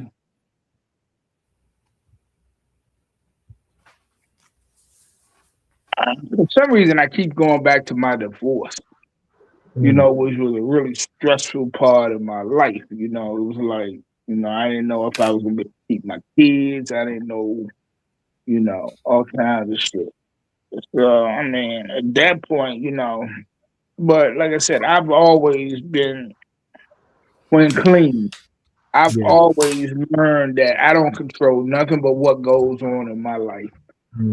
I can't control what you do. I can't control what nobody else do. All I can do is control the part I play in it. What do you think? What age do you think that all came together? Because that's a part of that second question for you. Because you said that you always transparent on here about your timeline. But when do you think that you hit like that realization really hit for you that you got to shape up? Probably early 30s. Mine was kind of forced on me, so it was probably my early 30s. Ain't nothing wrong with that. I'd rather people catch it as early as they possibly can, so they can give themselves the time to enjoy the shit that they, cleaned up and chose to fix. So that's what's up to me, versus later on, What was you saying, Destiny? I'm sorry. Did I cut somebody off? No, I misheard Philip hardcore because I don't know what the word he used was, but what I heard was he basically decided peace was more important than people when he had his first foursome, and I mean, did I hear you right, or well, what's up? How was it? Why did that make you decide you needed peace instead of people? I didn't hear you said divorce and you got foursome out of it. Destiny, I love the way you think. Exactly.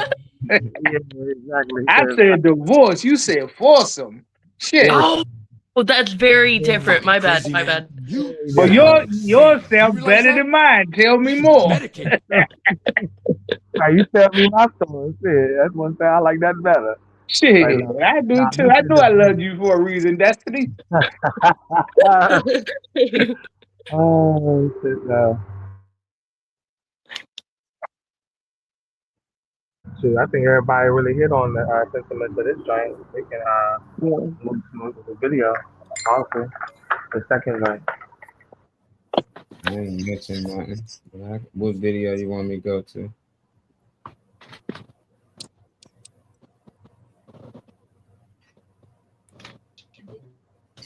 No, I was probably like in my mid. Molly probably got it muted. Yeah, I had y'all muted because y'all was all over the place. What up, we? Okay. Okay, yeah, they muted. Yeah. No, I'm probably lose 20. I love. I don't know what the hell they doing over there. Let me get them over there. I don't know what's going on. They probably gonna pop back in and tell us something. But I don't know. And from the question, it did say, what age do you think people, not your individual self? So it say, what age do you think people really start realizing peace is more important than attention? For me personally, I think mine was like 25, 26. But for individuals, I'm not really sure. I think the age can vary, depending on the person. But myself, I can say I'm probably about 25, 26 years old. I know I was in my 20s, so when I just started smoking, that's what's weird, like when I really started to realize that, peace was important. And, it's good to spend time by yourself. You don't always got to be at a party or around a lot of people or have a lot of company. Because I used to have a house full of people. Like anytime you came to my house, there's 20 to 30 people in there. We playing the game, we playing cards, we funning, drinking, smoking, whatever it is. And this was every day. It ain't no weekend thing. This was Monday through Sunday, every day. And I just thought that was life because I grew up in a house with a lot of us. It was never just no one or two people. I grew up in a house with at least 30 heads, 5 to a bed, so I always was used to being around people no matter what time of the day. I can wake up 3 a.m, somebody's up. So you're going to always get attention as a kid growing up in my house. So it just seemed like I was used to that. But when I started when I started spending time to myself, I just like, damn, this is peaceful. You started being able to think things. You ain't got to have so much input around you. Because before then, anytime I came up with an idea, I would tell it to somebody. And most times it ain't work out because my idea turned into everybody's idea. Nah, you should do this. Nah, you should do that. But when I started having thoughts to myself and able to plan things on my own, it was like, damn, things started to work out for me. So, I wouldn't say that peace is more important than attention, but I say it's just as needed. Like you need a balance of them both. I don't think you should just be out here and just be peaceful and away from everybody. I think that, it's times that you need attention, but it is also times, very important times that you need peace and you need to be alone. That can be in the shower, in the toilet, I don't care what it is. It can be when you first get up. I think you should at least give yourself an hour a day, to making sure you at least clean yourself, make sure you good mentally, spiritually, and then get your day started with everybody else. But when you wake up and the first thing you do is hop on your phone, you starting to look into other people's world and stuff like that. Oh, it's a shooting here, the news on, they telling you stuff. So I just think that that's the part that a lot of people can't find peace, because soon they get up, they get into this other world with everybody else, and it's toxic mostly everywhere. So you got to find a way to find time for peace for yourself. So that's why I think 25 for me, but for ages for most people, for people in general, I can't say at what age do I think really people start realizing peace. But I'm pretty sure it's in their probably super adulthood. I think it's when they finally go through something. Yeah. Yeah. I was just thinking that it was what was it, Venus that said that it's generally something like you go through a trauma, and every time that I've sat there and thought, man, being alone would be a whole lot better than this, it's because I went through some kind of trauma in a situation. So I don't think it necessarily has an age limit. I think it's what time at what point in your life did you go through a trauma that made you think this shit ain't worth it? Mm-hmm. That's a Yeah, girl, Kool-Aid, Trey Money. What's the flavor of the week, Kool-Aid? I'll be asking for variety, so I ask her the flavor of the day because I want to know what it's hitting on the day. Because it's for me, in my opinion, I want shit to hit different the next day. So I'm gonna ask you each day what the flavor is. I seen her pop up in the comments. I was looking at something though. What she said, I just got in the house from the grocery store. Well, Wellness Wednesday, the day to replenish and stock your refrigerator, stock your fridge with, all the nourishment or whatever you feel like you need for the week. So I mean, that aligns. made it And I sound hope we religious. The day of replenishing? Yeah, replenish just means to restock. In other Well, yeah, words, but that's just beautiful. I'm gonna have to like, I'm gonna wear white to Walmart and be like, it's the day of replenishing.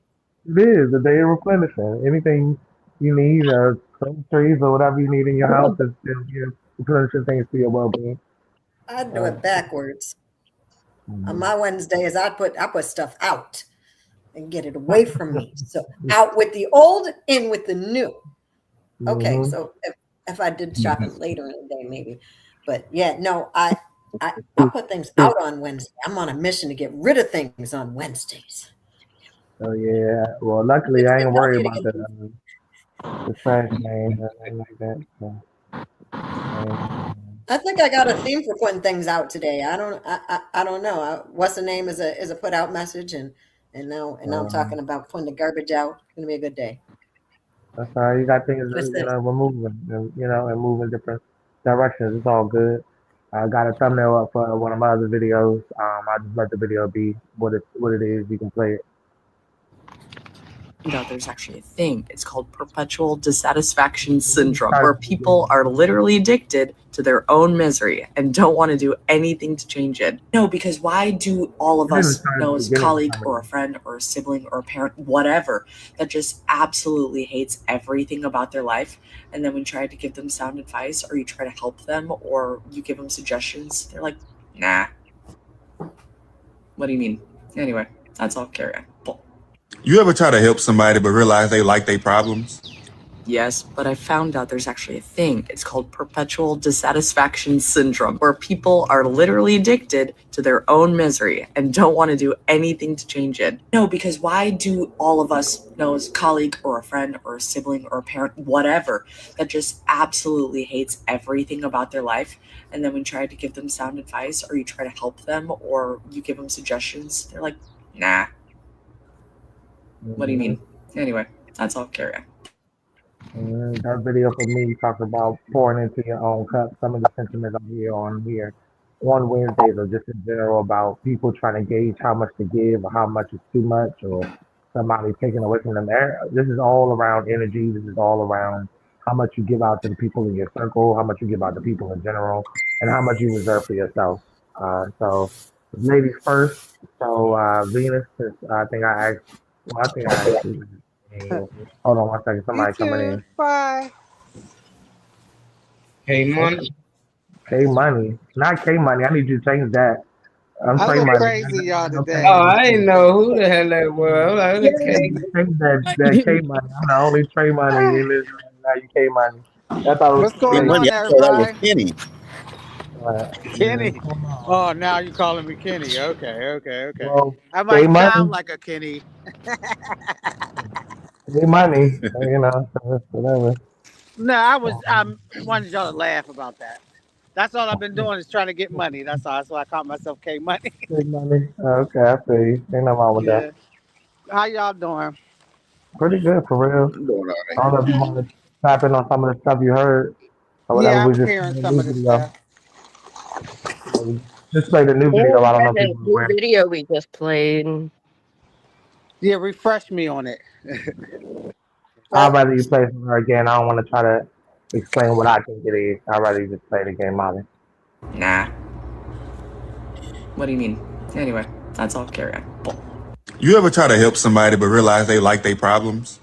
Yes, but I found out there's actually a thing. It's called perpetual dissatisfaction syndrome, where people are literally addicted to their own misery and don't want to do anything to change it. No, because why do all of us know as a colleague or a friend or a sibling or a parent, whatever, that just absolutely hates everything about their life, and then when you try to give them sound advice or you try to help them or you give them suggestions, they're like, nah. What do you mean? Anyway, that's all. Carry on. Now, since you just came in here, Kool-Aid, you're going to be the first one to answer that because we're going by rule of ladies first on all Yeah. sentiments from now on Okay, in. so I heard it, but then I swear I just got a blank about just I don't know. But it is, I know somebody like that. It's true, and I didn't even know it was a syndrome. But nowadays everything has a Yeah. meaning or a name. You can make up any fucking thing. Somebody that don't like you saying getting up, brushing your teeth, wiping your face, meditate, prayer, whatever you gotta do. You know what I mean? Just to get yourself together, you all in somebody else's shit. So that's an addiction to something, being, so, but that, but the misery and stuff, honestly, because I'm gonna keep it real.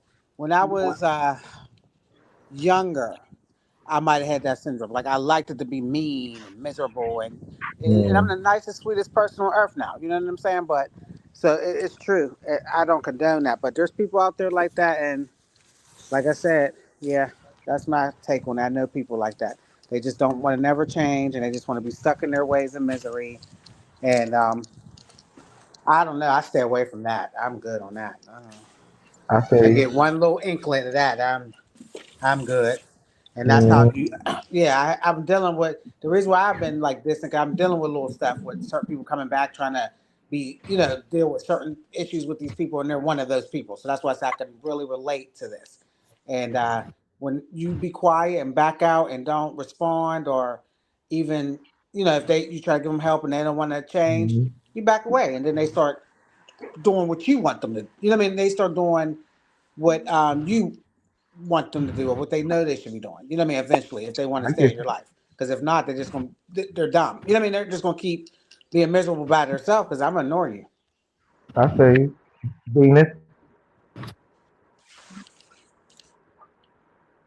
Expectation is the leading cause of disappointment. The reason why they have the syndrome is because they have an expectation based on their comparisons of what other people have. And if they get in their own lane, they could also, experience their own positive results, that they don't have to hate on themselves and others by making their environment more adding to the toxicity and the dysfunction of the environment by being miserable. We were supposed to be growing and flourishing, and they're party poopers and uncool people. And I used to be one, so I know that they're also annoying. I feel you. For like anybody transparent enough to include themselves in a sentiment is cool with me. Who was on there? Destiny. Hi. Hello. This subject, so I actually invest myself often for some reason in individuals that probably don't deserve as much attention as I give them. And which is where we, try to convince ourselves that peace and people fall along the same lines. Situations vary with every person, and sometimes it's a situation of like they've been through so much bad that they just automatically assume that whatever the fuck they're about to do, another bad thing is happening, and if they do nothing, they just sit in the same bad that they're in now, and they're already used to that bad, so why make it worse?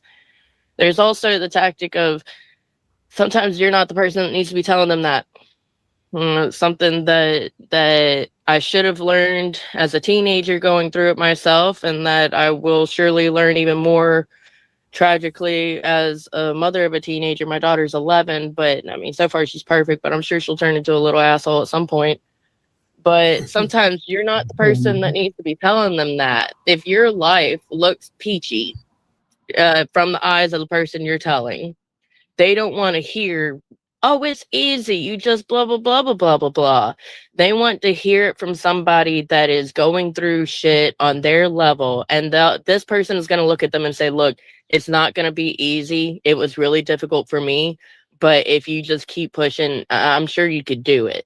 And then that person is going through the same hell that they're going through. That person is someone that person can relate to. And they're going to actually believe what that person is saying, and not the person over here that already has a car, already has a house, already has a family and all this nice stuff. Sometimes you just have it too good to be the person that that person needs to hear.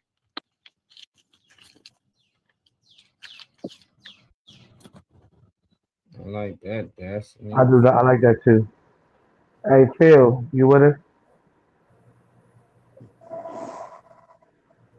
Yeah, I'm here.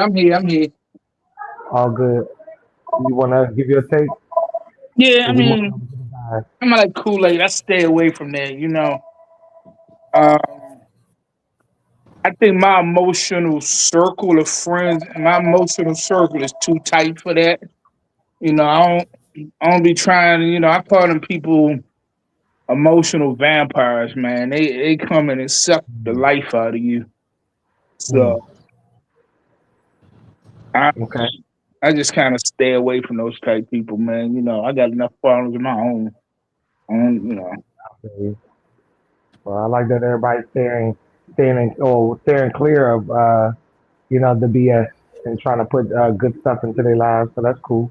I mean, sometimes it's hard to do. Sometimes it's your friends and family, but you know. Yeah. At the end of You the ever day, try to volunteer for the homeless? Huh? You ever try to volunteer something for the homeless? I mean, I know y'all did something charity, or y'all do charity related things all the time, but like when I was in Colorado, I spent a significant amount of time with hobos. I don't know. Don't ask. Okay, they had excellent weed, but I spent a significant amount of time with them, and with each of them, even though I wasn't necessarily like very high up on the bar, like I lived with my mom and I wasn't actually over there all the time. I was hanging out with them basically on the same level. They even invited me to their Thanksgiving dinner that was held at some church for all the hobos. So I spent a good amount of time with them. And even though I wasn't much further up on the bar, it still became apparent that some individuals don't actually want to be saved. These hobos were hobos in Colorado, where it gets cold as fuck. And a lot of them, it was, I'm really trying to get a drug right now, or I don't want to get my ID, or there were plenty that it was, I'm too afraid to go back to the normal life. I stressed about bills before. I stressed about all this different shit before. And as a hobo, the only thing I have to worry about is whether or not I'm going to sleep, wake up when I sleep. So I don't know. People are vastly different in all directions. I feel you on that. Hey, funny man, is he with us? Yeah. Yeah. Go ahead, give me your take. I think some people don't want to be helped because they're attention seekers or whatever. You know what I mean? If they don't have no problems, then there's nothing for them to complain about or to talk about. You know what I mean? So when they sit there and they be like, oh yeah, this happened, this happened, this happened, this happened. You know what I mean? People's like, oh, you know what I mean? I feel sorry for you to have this, whatever like that. But if you sit there and you be like, oh, what you need to do is that this, and they're not worried about. They're more worried about the sympathy and the attention and everything, all than actually having the problem fixed.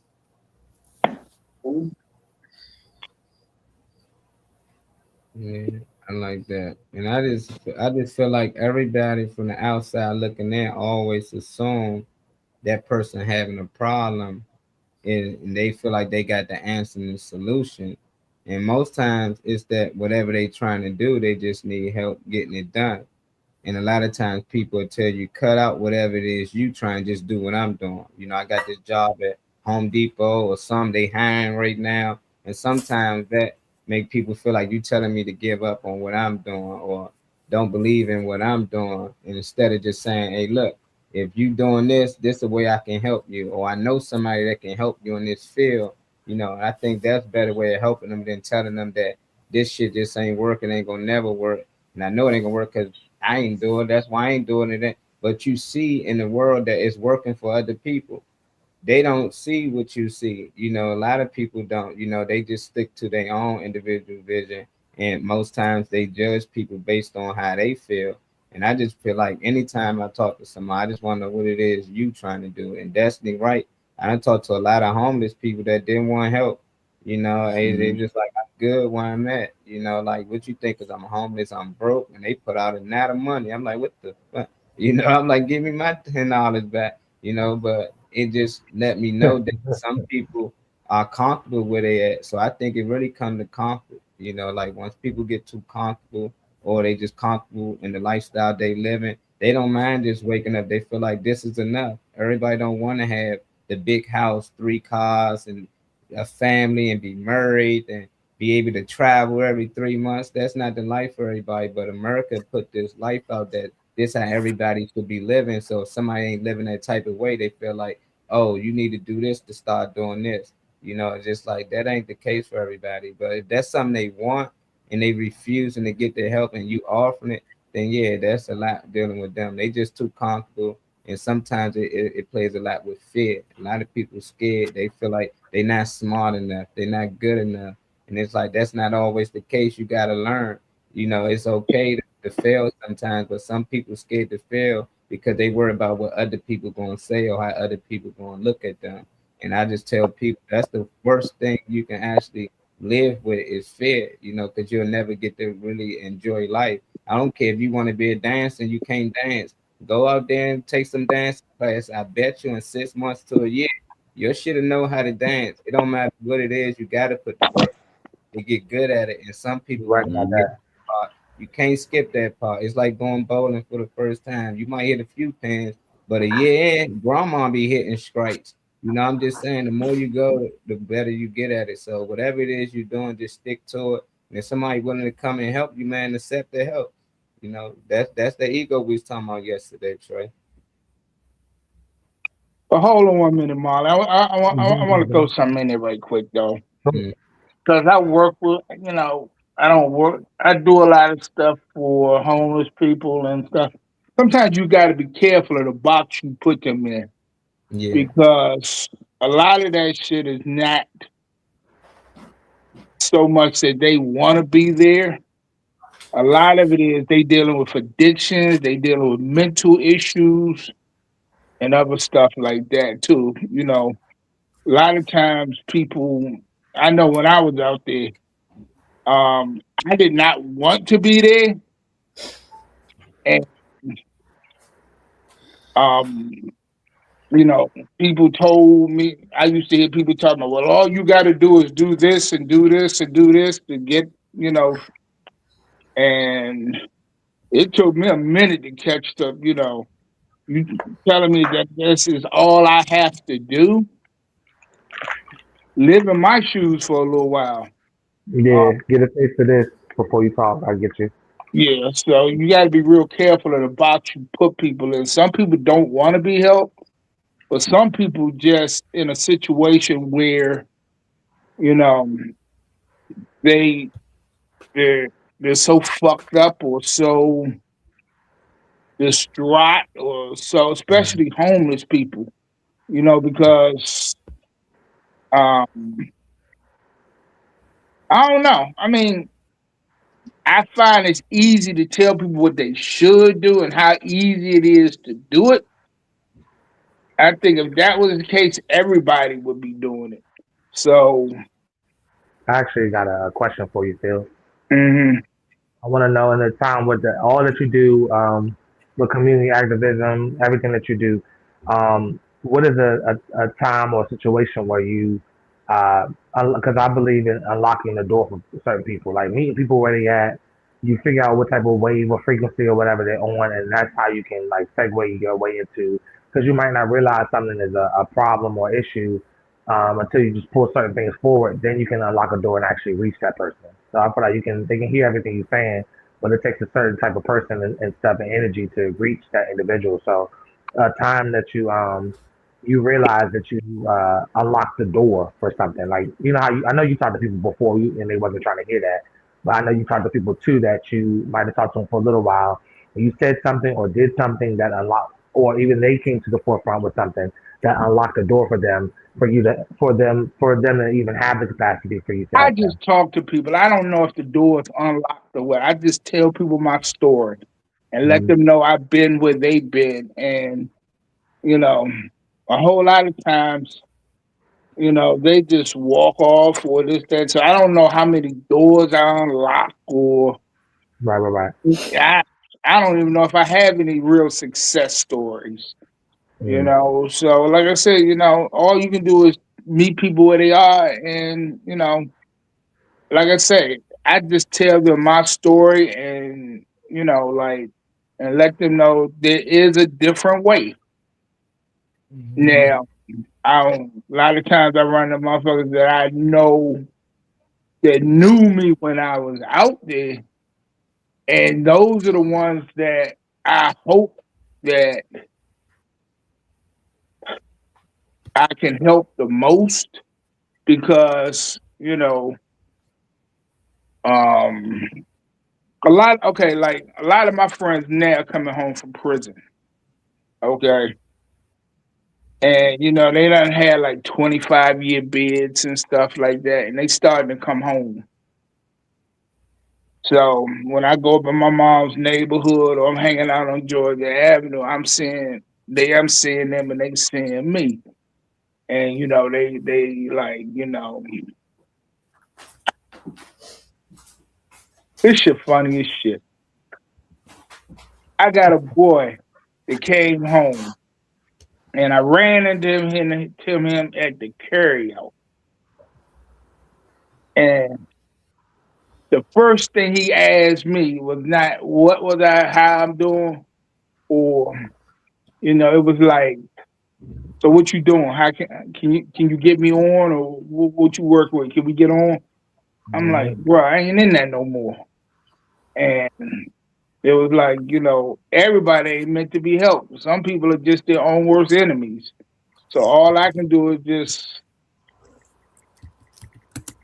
you know, just tell them what I can tell them, man. You know, I'm not gonna sit here and say I got no whole lot of success stories. Shit, I wish I did, but I mean, I don't know if that's your answer, Trey.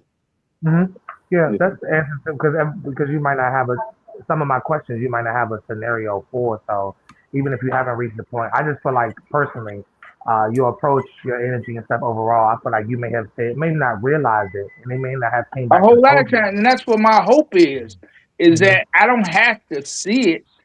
I mean, if you go home and think about what I said, or I know when people was talking to me, shit, they may have talked to me 100 times. It just took one moment of clarity for it to sink in, you know, or the person that said it to me might not even be around no more. But I'm like, damn, this dude was talking to me, and he told me if I go up to this church, I might be able to get some help.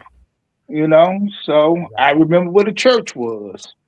Right. And so, you don't know what your success stories are. You just got to believe at some point you're making a difference. You may not see it, but you just got to believe.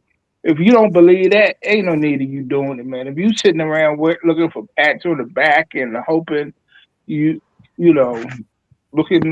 that, you know, you see the fruits of your labor, you might never do that. Exactly. Yeah. Yeah. Because a whole lot of times I feel like I'm wasting my damn time. 10-minute Yeah, I feel you. What was you saying, Molly? Nah, I was just saying that a lot of times when it comes to the homeless, you don't look at it as anything else. That's why I always try to look at things other ways, like when we try to encourage kids to play sports or join the chess club. It's just like all of them not going to join it, but the ones that's interested in joining, those the ones who join it, and it just like we focus so much on the ones who don't want to actually get help when it comes to the home. They just this, they just that, but it's a lot of them out there that actually want help. So I just focus mostly on the ones who actually want the help. If the other ones need our help and we can help, then that's okay. But it's a lot of ones just stuck in their ways and they comfortable right now where they at. But one thing I noticed with the kids is once you get a couple of them to come in there that actually want to play sports, it encouraged the other ones that was out there hanging in the street Exactly. too. Exactly. You focus on helping the homeless that actually want help. The guys they was hanging out there with, see them clean up and stuff, they start encouraging them like, nah, you can do it because they seen somebody that was with them actually go through and do it. That's why I tell a lot of people, it's okay that some people turn you down because it's a not them homeless people nasty, man. Sometimes they can say some shit that make you fuck them up. But you got to realize, they're in a different mind state than you. But the ones that actually want help and they be like, look what I got to do, man, let's help them. Let's help them get in this program because most times they come back and they pull another 1 or 2 and then another 1 or 2. And then you turn around, they done started a program or something, or they should, and they can encourage other people to do the same. So that's why I tell people, focus on the people that actually want to help. Focus on the kids that actually want to be into the chess club or the sports and stuff, because it will encourage the other kids that might want to do it. And Marley, that's why I'm a big proponent of peer mentorship. I can talk you all day long, but if you hear from one of your peers, if an 18-year-old hear from another 18-year-old and another, you see him doing good, peer mentorship works better than anything else because, you tend to follow people that look like you. That cranberry juice. Not bad, y'all. Yeah, it just so earlier I mentioned that like if you're going through hell, you generally don't want to take advice from individuals that have had it easy, right? It's about the same thing right there with what y'all are bringing on. It just feels like it branches off where you're more likely to listen to somebody that you're like-minded with. Like there's a phrase, blood is thicker than water, right? The actual phrase is blood of the covenant is thicker than water of the womb. It means you're more likely to have a stronger bond with individuals that you choose to have in your life rather than individuals that are in your life simply because you were born into this family. The people that whoever is in question, the people around them are going to be their biggest influence. If they've got one positive person in there and you try to put any focus into that positive person, hey, let's go do something with that positive person and try to push that. If you just let them focus on the negatives around them, that's going to eat them up. But if they've got one positive peer with the peer fancy word that he said earlier, peer mentorship, you got one peer out of all of them that's that positive influence on the rest. And that person that's also going through hell and they see them making it out, they might be willing to listen to that person. That shit works better than anything else, man. Anything else I've seen. And that's why I work with these candidates. That's what I'm telling them. We need to have more peer mentorship programs. It's one thing for you to go out in the street and talk to these kids and, you 25 years older than them. You're a different lifestyle than them. You don't understand, what's going on in the street. I'm telling you got like, take for instance, certain areas in the city. I had a lady telling me, well, all they got to do is come up here. I'm like, lady, they can't come up here. That crew down there is beefing with this crew up here. You may have to, there's certain things that's going out here that you think so easy, but you don't really know what's going on out here. So, they may want to come up here, but, it might not be in their best safety interest to come up here.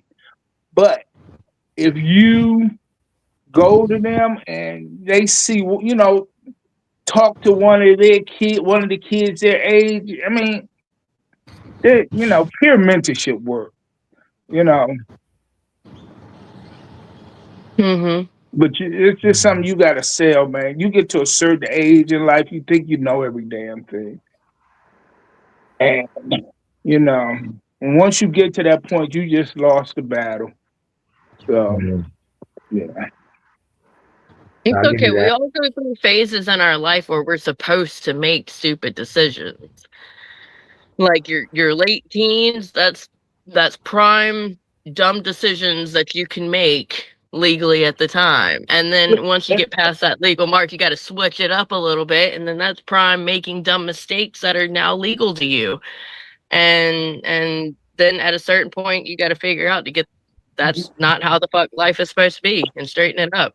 But there are sections made for dumb decisions in your life, and there are sections for learning from those dumb decisions. Okay. That's right.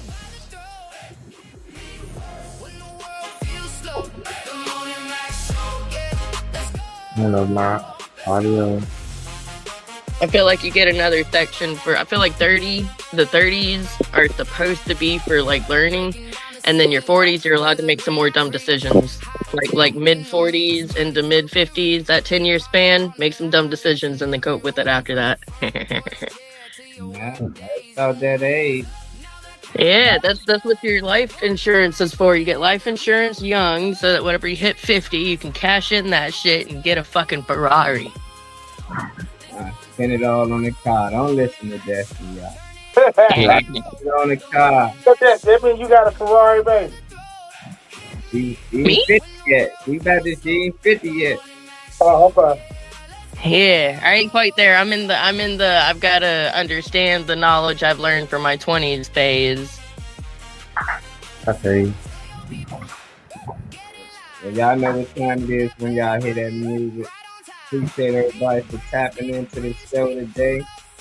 We're gonna have another good one tomorrow on Tall Tale Thursdays. We're gonna start with you, Dash. Give us some good energy so you get up out of here. Me? What? Hey, guys. Look, we appreciate everybody that tuned in, just like Molly said. Along with what Molly says, get some of that Molly Moss, okay? I heard it gets your dick hard and helps you sleep. It's crazy stuff. So get that. Get use some Shades of Blue by AM Morning, because it's not a bad book. I have it. Multiple people here have it. Positive breeds positive. If you're not proud of yourself, go do something that you're proud of. And y'all have a great day. Bye. Yeah, so we move anybody else. You got a couple of events coming up. Let's talk about it. Me? Yeah. Hey, look. So that is the Crooked Smile Booking presents Comedy Night at the Howling Wolf. That is at 907 South Peter Street, New Orleans. It is in New Orleans. It's the only Howling Wolf in New Orleans, apparently. May 21st, starting at 11 p.m. Yes, that's late AF. But guess what?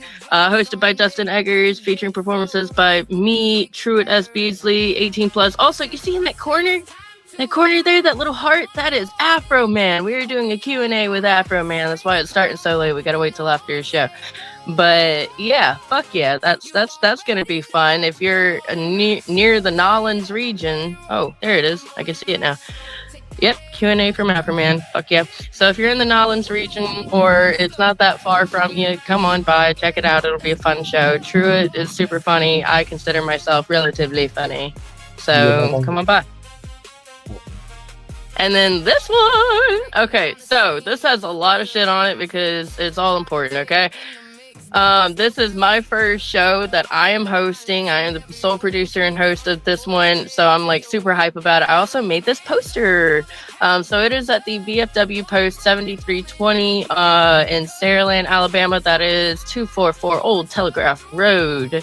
It's like back there behind where the Burger King is and stuff. Hosted by me. This is on June 12th. Where do I have the time? All the way at the bottom. I probably should put those closer in the future, but doors open at 7:30. Show starts at 8. Our headliner is Krangus Gillespie, who is a military man himself. So, hell yeah, having him at a veteran post is spectacular. I'm also going to have a musical comedian Frog, the one-armed stallion himself, Compton Smith, and the very popular at the local Crescent Theater comedy joint, Joe Afonso. So it's an excellent fucking show. There's a website right there, or if you somehow have the ability to scan that thing right there, both go to the same place. So Krangas.com, pre-order your ticket. Thank you. Yeah. David, we're going to you, man. Give us some good energy before we get out of here, Dave. I'm reminded of a gospel song. It's called. They say, "Sweep around your own front door before you try to sweep around mine." They said you need to take 6 months to mind your own business and take another 6 months to leave other folks alone. Like that, Dave. You got some upcoming events too, my brother. Yes, this is the No Place Like Home show. Like I stated before, the reason why it's called No Place Like Home, because I got some home talent, you know what I mean, giving people a chance to, you know what I mean, show off their talents and everything. I got my boy Ayo, that's the Warren Johnson. I got I don't have Alex Barnes. I got to take that off, but I'm working on getting somebody to replace him. And from Baltimore, I got comedian Ricky Bordick, and to close it out is my boy Chris Lyrical McKenzie. I'm only going to do one comic. The rest is going to be, you know what I mean, hip hop and everything. You know what I mean. You know what I mean. Try you know, do something new or whatever. Tickets are $20. The event is BYOB, May 29th. Got one of the baddest DJs in the area, DJ Blaze. You all been there. You know he knows how to turn it up. And also in the kitchen, got my sister, the Crab Queen. And there's a reason why they call her the Crab Queen, because you know she be chefing it up. So the event is at 249 Virginia Avenue, Cumberland, Maryland. If you in the area, if you like to travel, come out, get your drink, your laugh, and your eat on. And up, y'all. Back out Cumberland. Let's do it again. Dana, give us some energy before we go, Queen.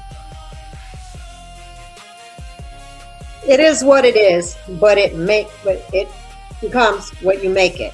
Take your story and turn it into a victory. Do something great today. I like that.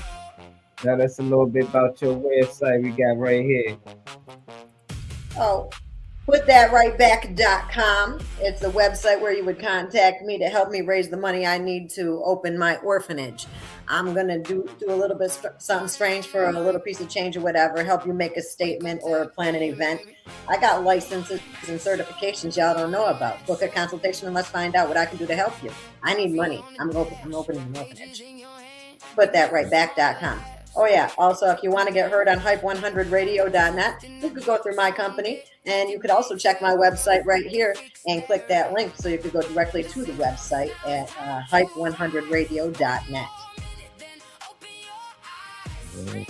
So I got lots of stuff to tell you, and I'm updating the website, so look for those words to change within the next 48 hours.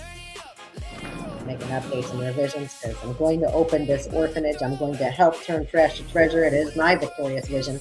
So I'll help you fulfill your victorious vision while you pay me so that I can do what I got to do to help those other children who think they're trash know that they're not. Okay. Shout out to Hype 100. Appreciate y'all always. Absolutely. Going support here on the show. Hey, Money. We here. Kool-Aid. Kool-Aid, you still with us, Queen? Definitely got a bunch of wind blowing in the night. Too late. Get us some good energy before you get out of here, Quinn. Wake up over there. Too late and went to sleep, right? Get us some good energy before we get out of here, Trey, man. I got you. I love that people are trying to do clean up their property for people's wellness, but I need them to cut that shit off. Let me get on the other side real quick. Okay, so share some good energy before we get out of here. I guess I'll use the example of something I'm touching. There's no door that you can't walk through. Like, you have the power to close that door, whatever doesn't serve your life, you can make it out. You get to choose what avenue, which door you're going to walk down. You get to choose what direction you go in. So don't let nobody tell you what's best for you. Don't let nobody tell you what direction you are supposed to go in or what doors you deserve to open. That's so funny. It sounded like you just told me to break into my neighbor's house. That's leaving him what she want, man. Says hump day, get bitches. It is what it is, but it becomes what you make it. Yeah, there you go. Yeah, you got a choice. You can go in your door, you can go in your neighbor's door. Yeah. Shout out to the podcast. Appreciate y'all coming on here, sharing love, LA. I gotta go back and watch the show, man. I got in late, man. But for those who tapped in with us, man, we definitely appreciate it, man. We still got 10 eyes in there on it, so we've been getting a lot of love lately, man. Shout out my boy Allen again for the question of the day. It's always a good question. Now he done double the questions up. Come on, Al, don't be doing this like that, man. It was Al question of the day. Now it's Al questions of the day. But they all turned out. Before you try to give people help, ask them if they want it. That's LA. That's his good energy for the day. He said, before you try to give people help, ask them if they actually want the help.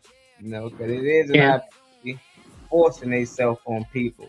But hopefully they will allow the help. Don't let the ego get in the way. If you out here, you struggling, you going through some things, and you got some loved ones around you that's willing to help you, accept the love. There's other people out here that got no back, and they will appreciate to have at least one person that's willing to help them out of whatever the situation they in. So just know we tap back in here 10:30 tomorrow. Peace and love. We're going to put up these flyers before we get up out of here, y'all. Boy, Bill gone on it. Oh, good. Let's get ready to funny at T-Max Barbershop. Presenting May Malay to comedy. So you got a few people in attendance. I see our very own Althea McFarland, DC Vega, Philip Page, Ronald BC Harris, Kimberly Tucker. This is going to be at 6307 Georgia Avenue, Northwest Washington, D.C. Personally, every time that I've been there, I've had, this is T-Max, and that's a different location. But when I went there last time to an event, I thoroughly enjoyed myself. Got to see Ronald BC Harris, Philip Page, get on the mic, and Althea McFarland. So shout out to DC Vega and Miss Kimberly for being the two faces that I haven't seen, but being a part of the roster and a part of the movement. They are promoting voter registration. So not only are they getting you out there for laughs, they're trying to get you out there for information, trying to help others make change. So this is going to be on Saturday, May 30th of this year. The time is at 12 p.m. Activities start, and then you have a 1:30 comedy show as a part of celebrating you, making a change. This is Love and Happiness Spring Comedy Show, everybody. Today is the 13th. You have from now until the 23rd to get your tickets. You can scan the QR code in the bottom left corner to take you straight to Eventbrite, as well as asking me, myself, Molly, Reese, anyone that you see on the flyer about information. Thank you, Ms. Venus, for the compliment. This is going to be at 2109 Evans Ferry Road in Raleigh, North Carolina. DJ Slide Tie will be on the ones and twos. That is the offspring of Reese. Shout out to everybody that's going to be involved in this event, including Auntie Felicia for covering the food. So I know she's going to be cooking it up. Tickets have been selling down there. I encourage you to get your tickets ASAP. Get the tickets before they run out. We gonna be lit. Y'all come down there, right, man. Mess with us, man. Come down to Carolina, Desk. Get down there. You got the car, don't be faking, man. She got the car, y'all. I'm snitching. Destiny got a car. Destiny ain't got a car yet. Destiny got other people's vehicles to use, so it's working around their schedule. And then gas is also 2 times the amount it was when y'all first started advertising for the show. So I'm gonna try, but no guarantees. We gonna get Destiny down here, y'all. We gonna start cash apping that. We gonna call I'd love to come. I promise. Tip the hostess. She needs gas money. Yeah. We gotta get Death down there. We trying to get the whole thing, man. I'd love to. We discover in real life. You never know. It happens to me. So tomorrow, man. Prank out time. When the world feels slow, the Morning Mac Show. Yeah, let's go. The Morning Mac Show.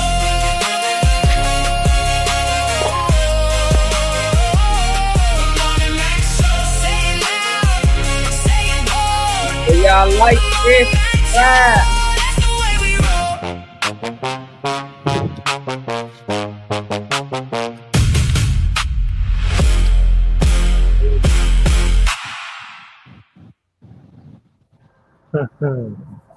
Catch y'all tomorrow.